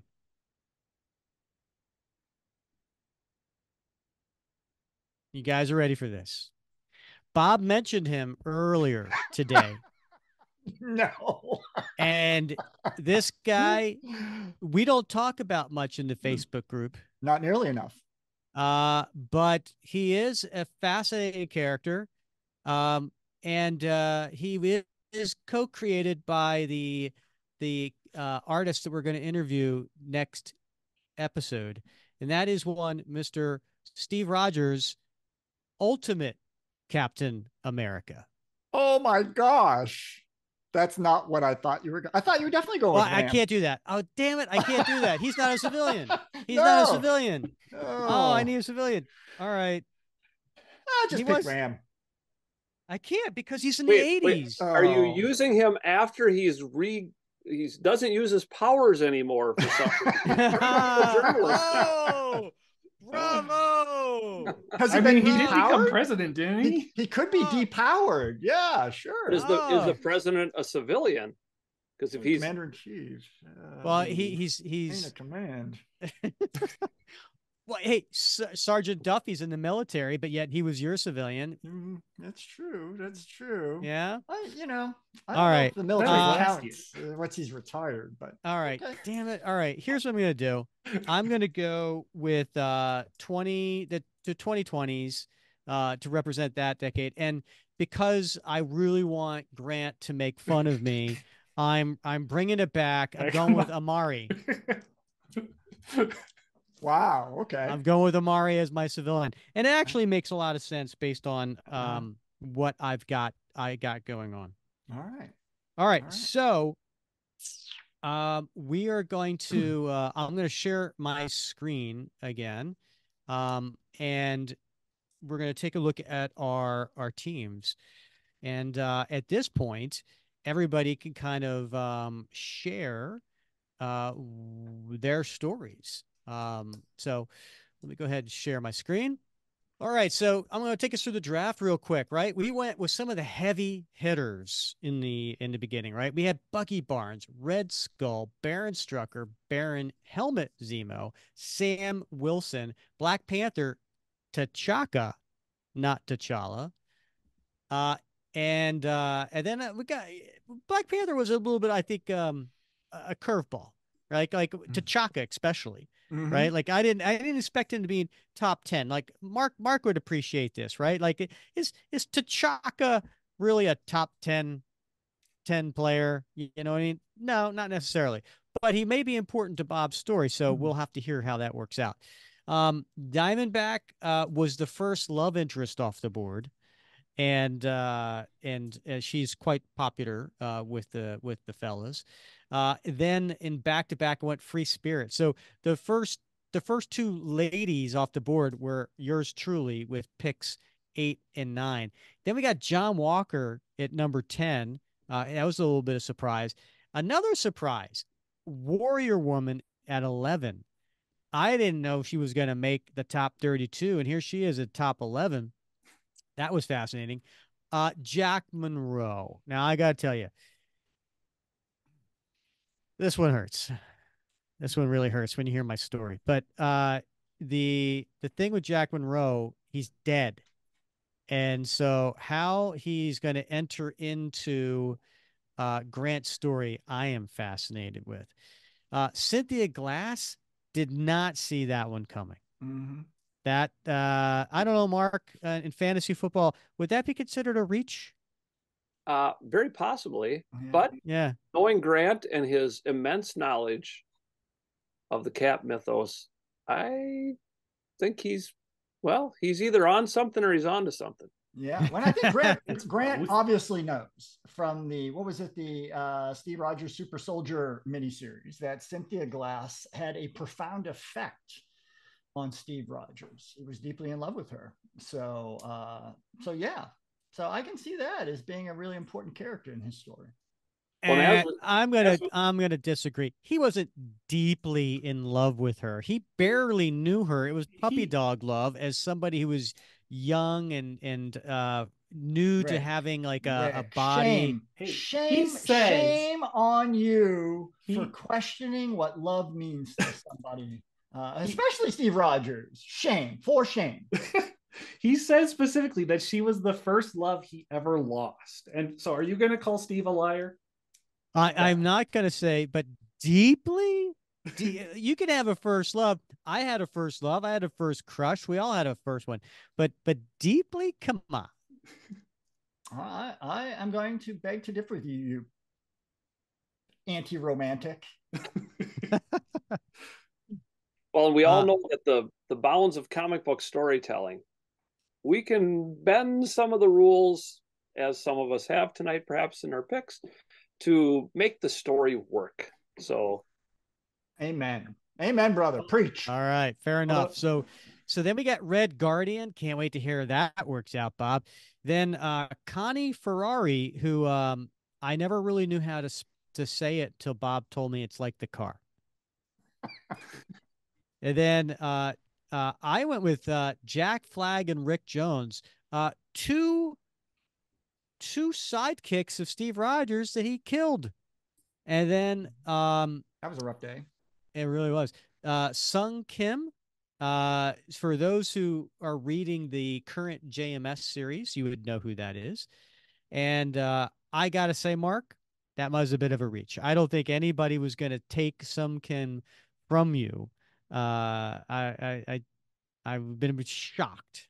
yeah, I thought of that too, and I wanted to make sure I got my 5 decades.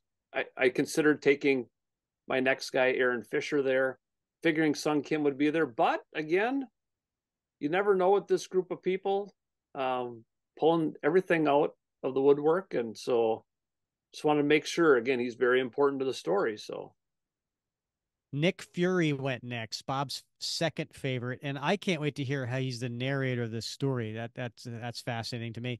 All right, Grant. Joseph Rogers. That kudos for that. Steve's dad as a civilian. I like it. Anti-Cap. Woo! Pulling this out of a Captain America and Falcon series from the forever ago. No one even talks about that in our Facebook group. Um, Betty Yeah. Ross, yeah, Bob kind of figured. Aaron Fisher.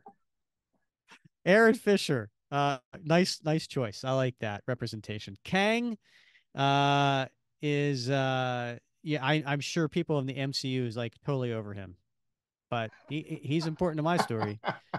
Been in the news all week. Yeah. Ricky Barnes. What? Right?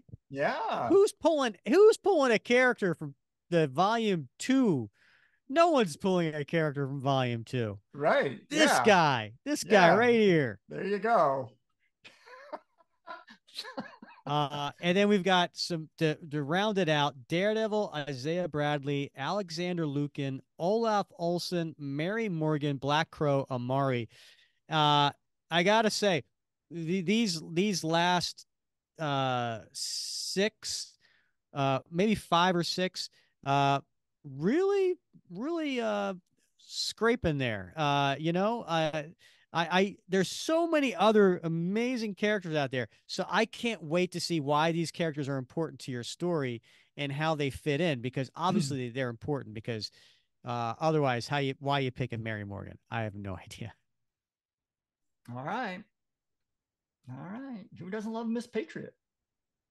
All right, Bob. So we're gonna do the reverse draft order here. So Grant, you go first. You explain your story and how these characters fit in. Okay.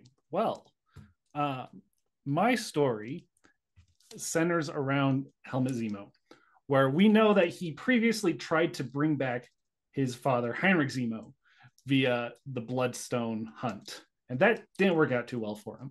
But in my story, he's decided to try again. He really wants to bring back his father because, he has issues.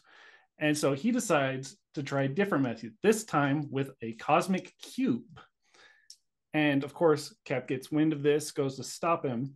And in the struggle, the cosmic cube is shattered. And while it shatters, it was latching on to the idea of fatherhood, but instead for Steve Rogers, and somehow brings back Steve's dad of Joseph Rogers into the present day. And now they together have to go find these pieces of the cosmic cube, which have been scattered, in order to put it back together and put Joseph Rogers back in the timeline where he belongs. And as they do this, as they come across each of the pieces, as they encounter each of the pieces, more people are pulled from Steve's past in order to confront him and sometimes impede him. So as you'll note, you noted with Jack Monroe, but most of these characters, except for Sam, who's just joining them on their journey, and I thought would be an interesting counter to Joseph, as it was a different time. He might not react favorably to Steve teaming up with a black man. And so I think there could be some good drama there. But then just as they encounter each of the pieces, something like Jack Monroe then confronts Cap, or the anti-Cap, to impede him. And honestly, Olaf Olsen I picked just because I wanted to have a wild pick for my last pick. And I think it'd be fun to have a dinosaur rampaging through New York. Man, I think that's great, Grant. I love that story. And I love the opportunity, because I'm very dissatisfied, as I have said frequently on the show, of some of the dialogue, some of the memories that we get to see, some of the ways that Joseph Rogers has been portrayed, particularly more recently. And so I would love to see an opportunity for Steve and his father to work out some of those issues and to deal with some of the darker parts of their relationship, but also some of the bright spots in their relationship. I think that would be a really interesting read. I like that too. Pulling something from your past, helping somebody, come to terms with something they've struggled with all the time. And the use of the cosmic cube, again, some of Cap's greatest stories have revolved around the cosmic cube, so that's a really stellar choice. And again, who doesn't love a rampaging dinosaur? Just to add the cherry on top of the sundae. Yeah. I have to agree. And listen, you had me at Joseph Rogers is in current time working with Steve, and the two of them together had to go on this mission. Um, I mean, yeah, if you're stuck for an idea and you can't come up with something, we'll use a cosmic cube. That's a great crutch. But uh but I like what you did with it. And I like I totally like listen, anybody who's lost a father, any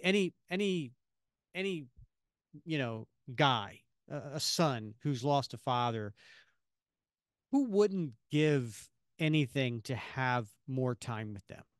And to have them, when you're an adult, especially if you lost them when they were younger, and which Steve did.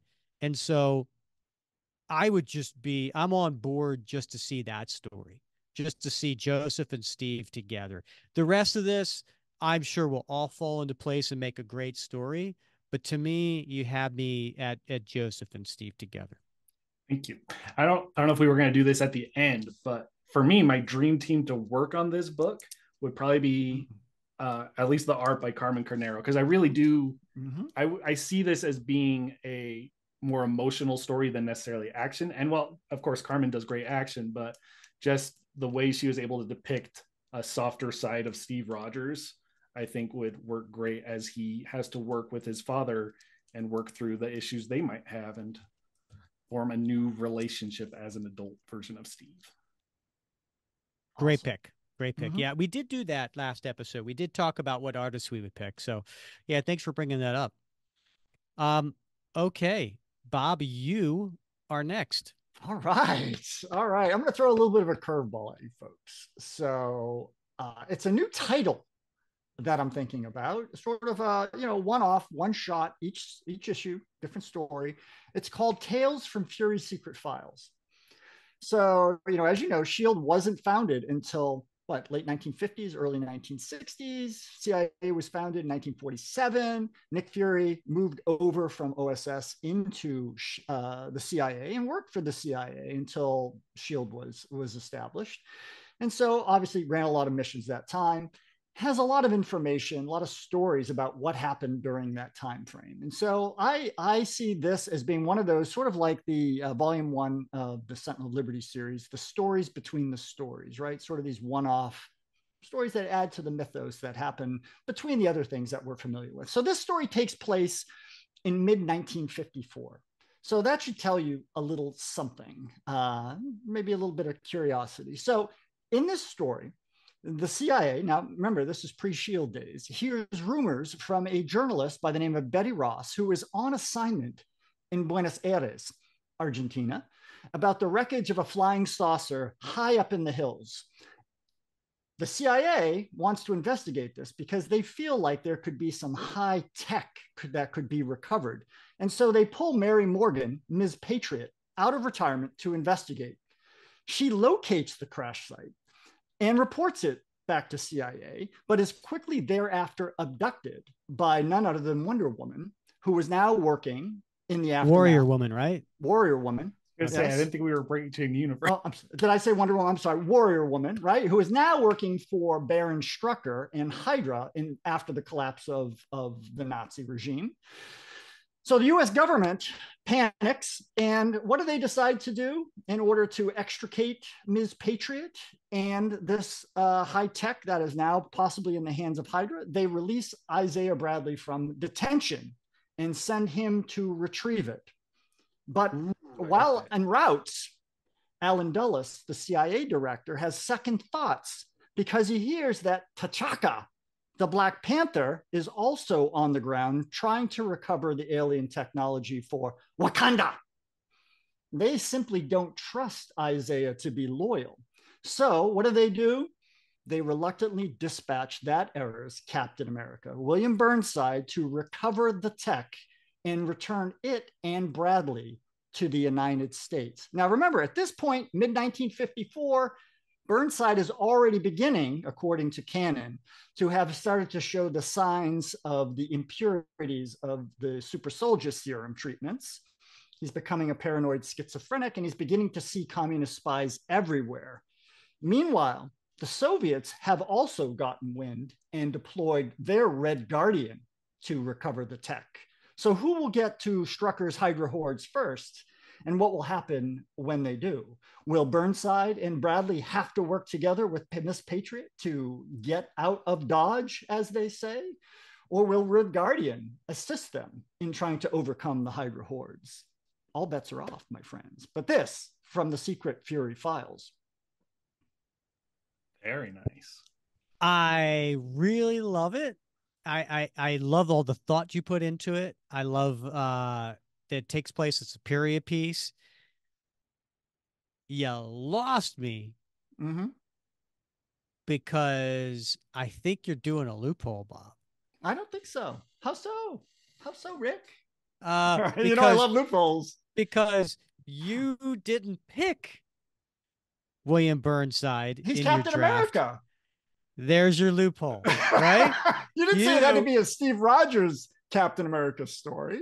You are 100% right. 100% right. I didn't say that, and you took that and you ran with it and you twisted it. Good for you. Kudos to you for finding a loophole. Are you sure you're not a lawyer? No, it's just I love, remember when we talked to Alana and I impressed upon her, particularly after the MCU introduced Isaiah Bradley. I said I would love to see more Isaiah Bradley stories, and when are we going to see those? And because we know, you picked Bucky Barnes. I really wanted it to be Winter Soldier instead of the Red Guardian, who went under orders by the Soviets to retrieve that technology, because I wanted Winter Soldier to go up against Isaiah and up against Burnside, because that's not something we had seen. And I think that would be an exciting story, but I'm stuck with Red Guardian. But nevertheless, there's still a lot to be plumbed in that era that we haven't seen yet. And I think this is like the, tales of suspense stories, these one-off sort of stories, Fury Secret Files. I think it presents a great opportunity to explore a lot of like mini stories that cover timeframes that maybe we're not used to. Very nice. Mark, Grant, what's your reaction to Bob's pitch? Yeah, I have to give you guys credit. Like, I was never into some of those period pieces and things like that until I started really listening to the podcast. And, thanks to you guys, I read the whole Invaders series and other things like that picked it up. So I'm always intrigued by that. I, as a child of the 80s and so on, like that's my cap. That's the cap I grew up with. But I've learned to appreciate those time period things too. I thought you were going to go with Nick Fury as the Watcher on the Wall, which is his current status. Yeah. And narrate that way, but that works really well too. Right. That's a good point. Mark. I also think, it's great. I love Isaiah Bradley as a character, and you're right. We need more stories with him. And I think that opens itself for a lot of internal conflict where he is being sent out by a government that's currently imprisoning him. And I think he would be valid in questioning, should I even be doing this and helping? But right. And just the assumption, right, that he is going to be swayed by T'Chaka to betray the US. Right. There's that assumption underlying that as well. And there's room for some dialogue there to explore his loyalties, just as there was in Captain America and Black Panther Flags of Our Fathers, where there was, Gabe's character, was just assumed that like he would be swayed by T'Chaka and not remain loyal to the Howling Commandos. I think we also even got some of that with Isaiah in the Truth, Red, White, and Black. Like there's a point where the Nazis are trying to convince him, and I think they mentioned, that his country wasn't treating him well, and his response was like, "No, man, my wife would kill me." Right. I think something like that would be great. Yeah. Okay. All right. I can't wait. Next pitch is coming from Mark. Mark, what do you got? I gotta tell you, I'm pleased. This is the first ever fantasy draft that went exactly the way I wanted. I got every character I wanted. And so we'll see how the story works itself out. This is a story torn from the headlines. And I thought about Mark Waid a lot when I was putting together my story idea, who unfortunately said he didn't want to write Cap again because it almost becomes too politicized. That there's too much pressure to do things. But I think Mark Waid has the deft touch to write the story that I have in mind and put the pieces together in a world of 2024 that we see dissension in our country. We see people who are at a war of words with other people, and we have a lot of internal problems, a lot of strife. Well, guess what? You didn't know this, but for years, the Red Skull and the Hate Monger have been working behind the scenes because they've come to realize the Red Skull's gotten his face bashed in so many times by Cap and other heroes. He said, I'm going to win subtly. I'm going to tear this country apart and make people be at odds with each other and not like each other. And that's going to tear apart Captain America's ideal of what America is. So when you start to look at the characters in my story and you look at the multicultural aspects of my characters, Cap is going to be battling racism here. We have Sung Kim, who is Korean, and he's going to face some false accusations based as a contractor for hire. And some people won't like that very much. And he's going to be brought in under some charges that he has been misappropriating funds and cheating people. And unfortunately for him, Connie Ferrari is prosecuting. She is out there taking that, and especially once she knows she's got some difficulties with Steve Rogers, and she's more than happy to take on somebody that's on his side. However, as some of these things lead to some difficult situations in New York, as people are struggling with some of their, when we saw Sung Kim leave New York City initially, there was some hate messages on the walls, some very racist comments, some swastikas. Again, the Red Skull has been taking care of things for a few years, and the hate monger has been using his powers to kind of stir up hatred. People are inherently good. I believe that. People really are. We talked about Darth Vader earlier. He is inherently good, right? Despite all the bad things he does. So it takes the hate monger to sway people. Maybe you should ask the younglings that. Well, okay, right. But let's go to Return of the Jedi, and then all is redeemed. People do bad things, but we're all good at heart. So the hate monger has been spreading some of that hate using his powers. And of course, Adolf Hitler, who he's the clone of, we know, wanted the master race. So you see these characters come together. Black Crow, an indigenous member of my cast, and Sung Kim, of course. But you also have Aaron Fisher, the Captain America of the Railways, who has been traveling around the country and seeing some of this dissent and trying to fight against it. And Aaron Fisher is part of the LGBTQ community as well, faces some difficulties there. They all come together. Where does Daredevil fit in, you may ask? He has been helping Cap quell some of the unrest in New York, but he also takes on the defense of Sung Kim in the courtroom against the false accusations that he has. One more character to throw in here, and this is the wild card, and that is U.S. Agent, who also has been traveling around and has been falling under the sway of the hate monger. And Aaron Fisher finds himself at times up against the U.S. Agent and has to try to fend that off as they find their way back to figuring out who's behind this all and how they can stop it and bring America back to its wonderful nature that it was intended to be. Interesting. I like a complicated story that has a social message. That's the kind of story I like, Mark. I like the action, I like the art, but I like layers to a story that make me step back and think and be reflective of how I view the world. So your story does that for me. So good job. And do you? I like the.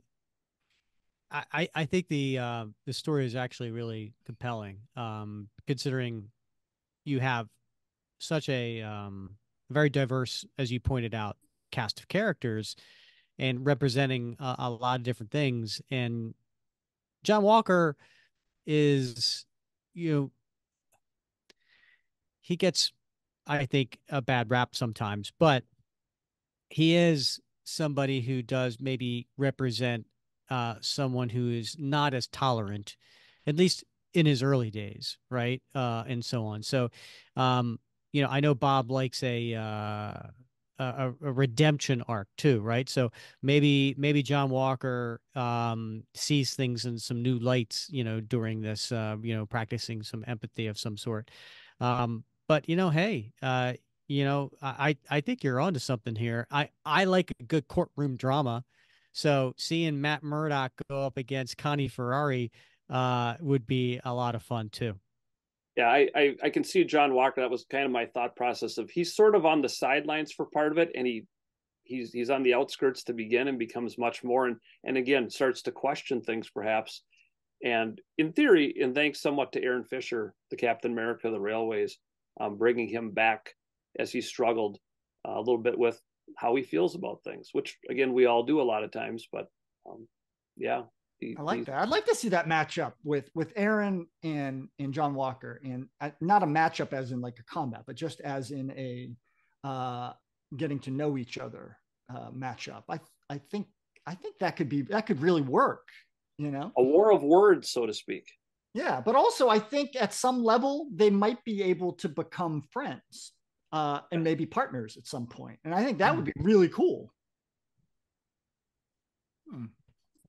I think the story sounds great. I think you're hitting 2 points that I love to see in any story, let alone Captain America stories, which are, like Bob said, I like the social messaging, but also I just love this chance that you're getting to dive deeper into characters that we haven't gotten to see a lot of, like Aaron Fisher is one of the more developed characters in that list that you had, but like people like the others, sorry.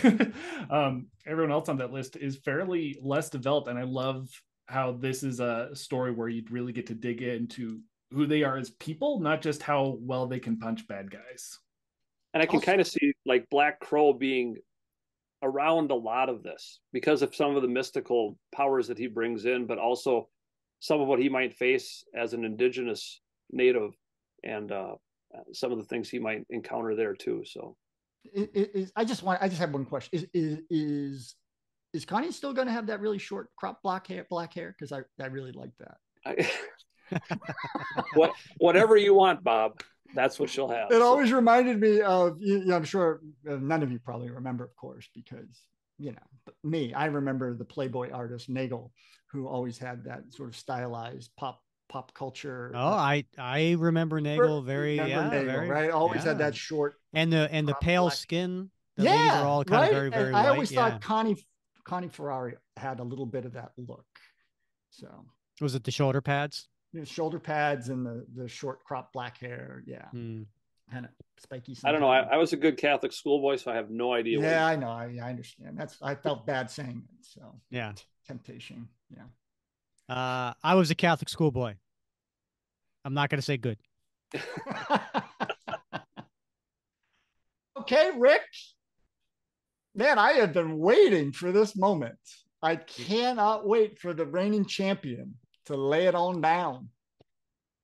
All right, Bob. So I will say I got pretty much everybody but one character, and it was an important character of Jack Monroe.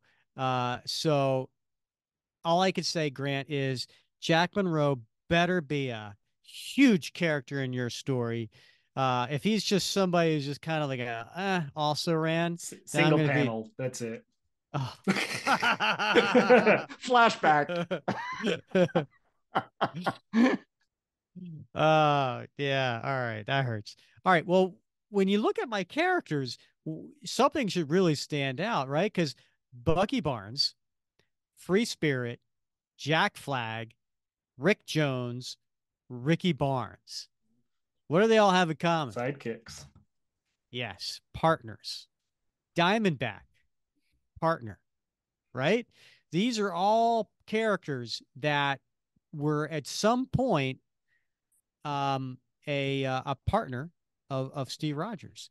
And so we've seen stories before of different Captain Americas together, right? Pulled out of various places and they're brought together, right? We've seen it in annuals. We've seen it in Captain America Corps.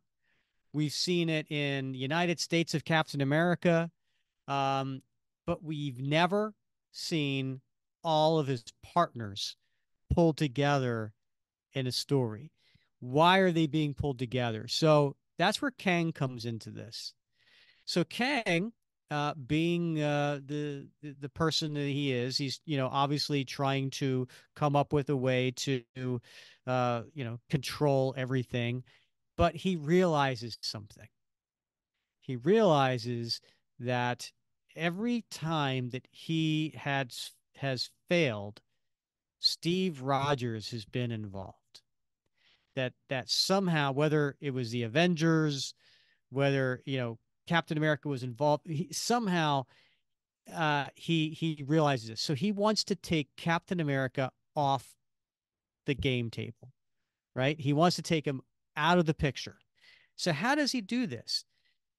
He decides to pull various partners of Steve over the years to basically introduce them back into current time with Steve Rogers to throw him off his game.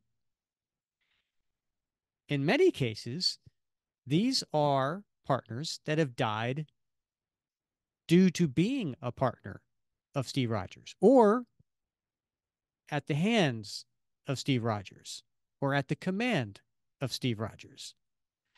So some of these characters being pulled out of time are not necessarily going to be happy with Steve Rogers. Now, where does Free Spirit come into all this? Now, Free Spirit was in love with Jack Flag. They were a couple before Jack died. And so she is still mourning and still upset. So this is shortly after the time period that Steve kills Jack Flag. Kang realizes he can use her to group these other former sidekicks together to basically go up against Steve. So she, as far as she's concerned, Steve Rogers, not the Hydra Steve Rogers. Steve Rogers is the one who killed Jack Flag. Steve Rogers was the one who ordered the death of Rick Jones. Now, Bucky Barnes, this is when he was Winter Soldier. He gets pulled out. So at this point, he is still underneath the Russian influence and has a hatred towards Captain America. Diamondback. Wait a minute. Diamondback never hated Captain America. Oh, wait. If you go to volume 4, at the end of volume 4, there was a LMD of Wait, are you bringing the Diamondback. LMD one?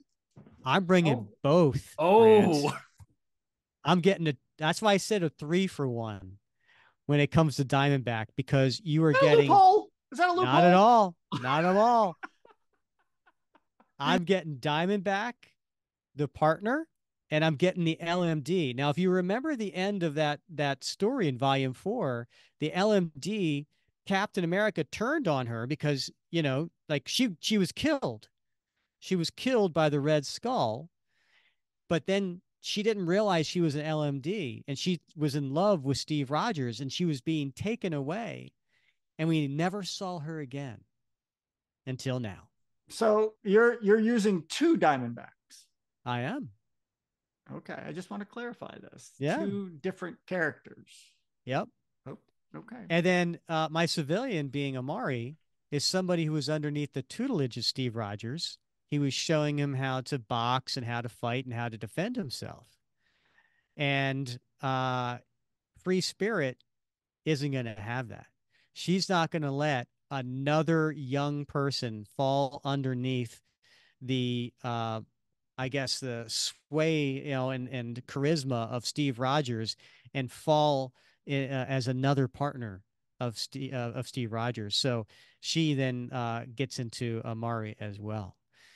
So Kang has the power to pull all of these different characters from different timelines at just the right point, and then uses Free Spirit to do this. Now, that sets up this gigantic story of all these former sidekicks, including Ricky Barnes from Volume 2, and all these sidekicks being brought into Steve's life. But is Steve really going to fight all of these former colleagues, these former people that he loved? Of course not. Steve is going to try to use his compassion. He's going to try to use his reason. And along the line, there's going to be some tears. There's going to be some really sentimental tears between Jack Flag realizing that it was, that it wasn't the real Steve Rogers that pushed him out of the plane, right? It wasn't, when Rick Jones was, so there's an emotional element to this story that I think is really going to be the impetus. At first, it's going to be like, holy crap, here are all these sidekicks. But then once we start to delve into the emotions behind it, I think it's really going to hit home. Interesting, Rick. I notice a pattern with you, a trend, if you will. Like your last fantasy draft was bringing all his lovers and pitting them against each other, kind of, right? I mean, you had Diamondback and Bernie, I think Sharon, and they were all under the sway of Dr. Faustus. And so interesting. We're going to get you on the couch and figure out what's going on here. But I like the fact that you brought all of these, some a little more obscure than others, former partners, to the table, right? And to have that dynamic play out, because they served in different historical eras for the most part. So I think that's a really interesting story. Yeah, because if you think about it, so it's the Rick Jones when he was Bucky, right? Yeah. During that time, he's going to be pulled out. But you know what? Free Spirit is going to tell him what eventually happens to him by Steve Rogers and how he's killed, and to turn him against Steve Rogers. So it's different time periods. Yeah. I like that because it affords an opportunity to show a lot of flashbacks, and I love flashbacks, particularly that pull from existing stories that have been published over the decades. I think that's always great to weave that in, and this gives a great opportunity to do that, to show the backstory of some of these characters and how those that perished or those who no longer are a partner to Steve or work with him, how they had a falling out. I mean, I think there's a lot of potential there. I think this story's got everything you could ask for in a story, except for Jack Monroe. But other than that, too soon.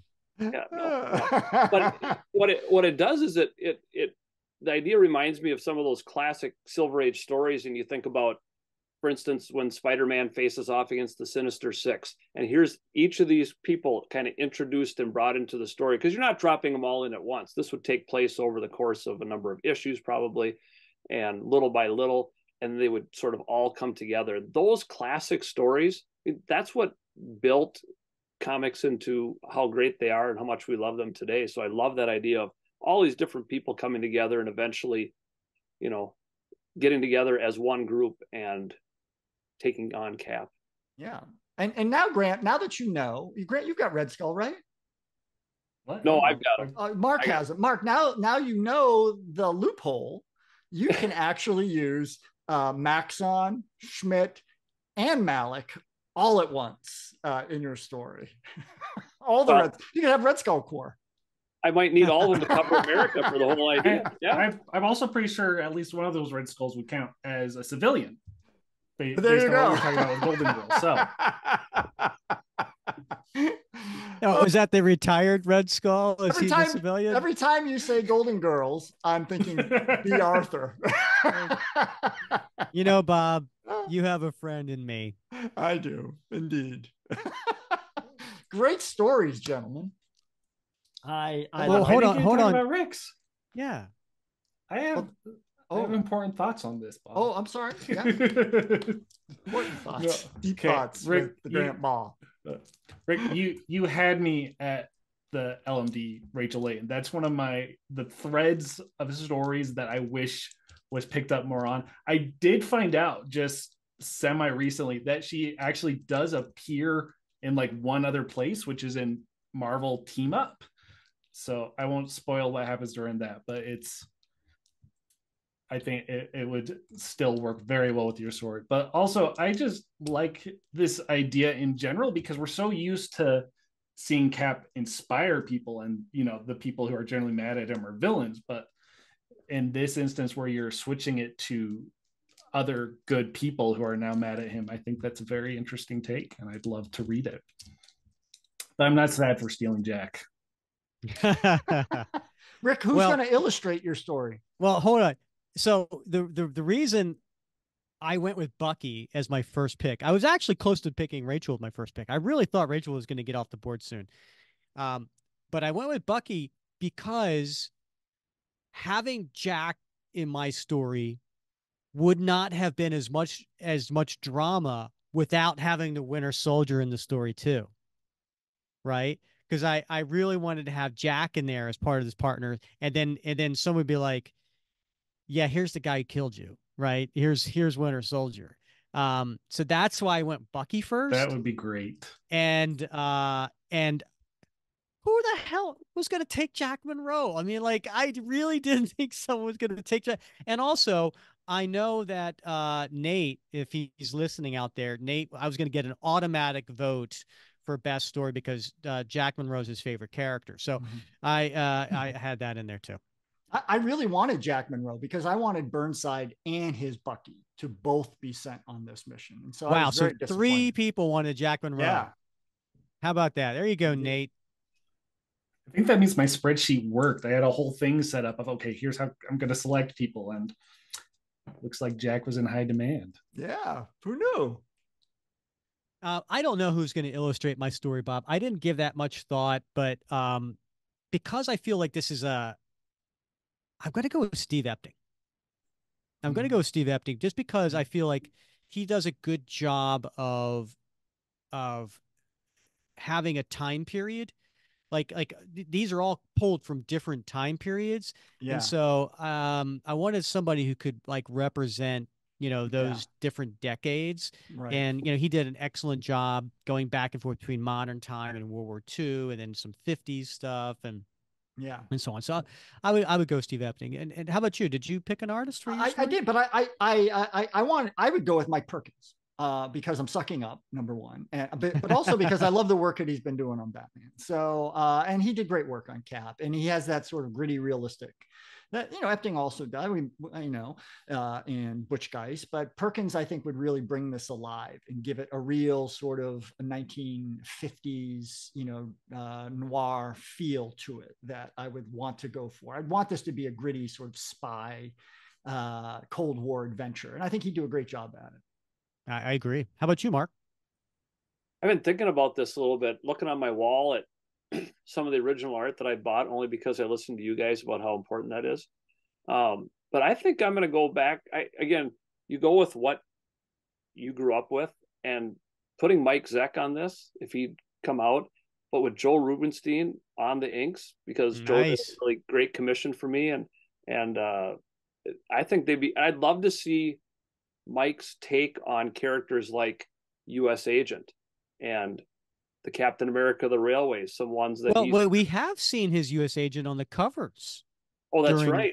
yeah, Right. yeah. But you're right. Like Black Crow, Aaron Fisher, Connie Ferrari. He hasn't touched any of those. Yeah.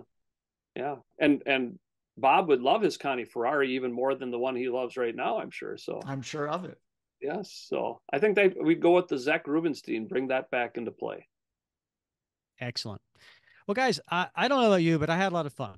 I thought this was a lot of fun preparing for it and then going through it and talking through about it and then hearing all of your story pitches.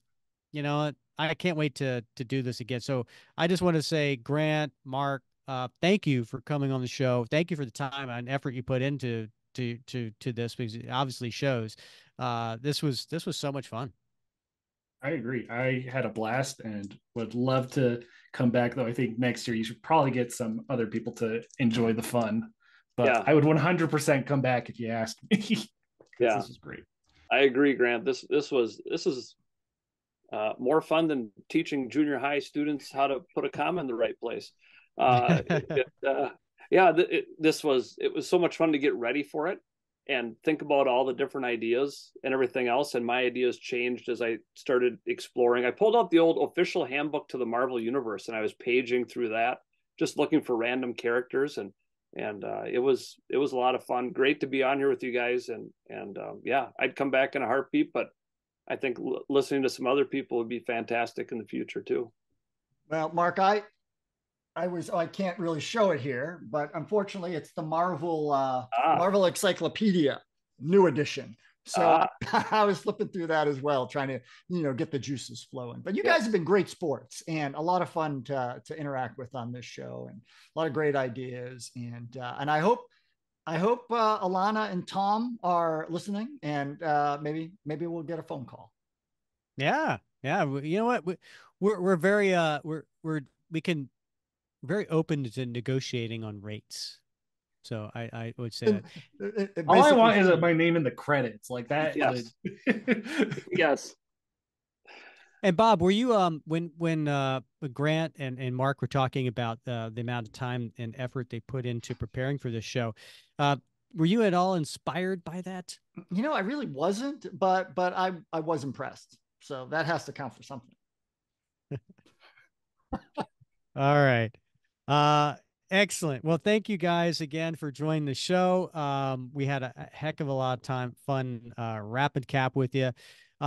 So next episode, make sure you come back for that. We're going to have a excellent interview with artist Brian Hitch, who, Bob, believe it or not, he and I were born the same year, and he has been an artist in comics since he was 17. I can't imagine doing anything since I was 17. I know, right? Yeah, but breathing, I guess, if that counts. I've been breathing since I was 17. But you're right; that's a long career Yeah. to be in the field. I mean, there's a few things I was doing since I was 17. Yeah. But anyway, Yeah. Bob, we'll come back next episode for our talk with Brian Hitch. And as always, it's been fun wrapping cap with you. Everybody out there, if you don't mind, please like and subscribe on YouTube. Please reach out with any kind of 5-star review on Apple or Spotify. It really does help us get noticed by other Captain America fans. And as always, thanks for joining the show, and we'll see you next episode.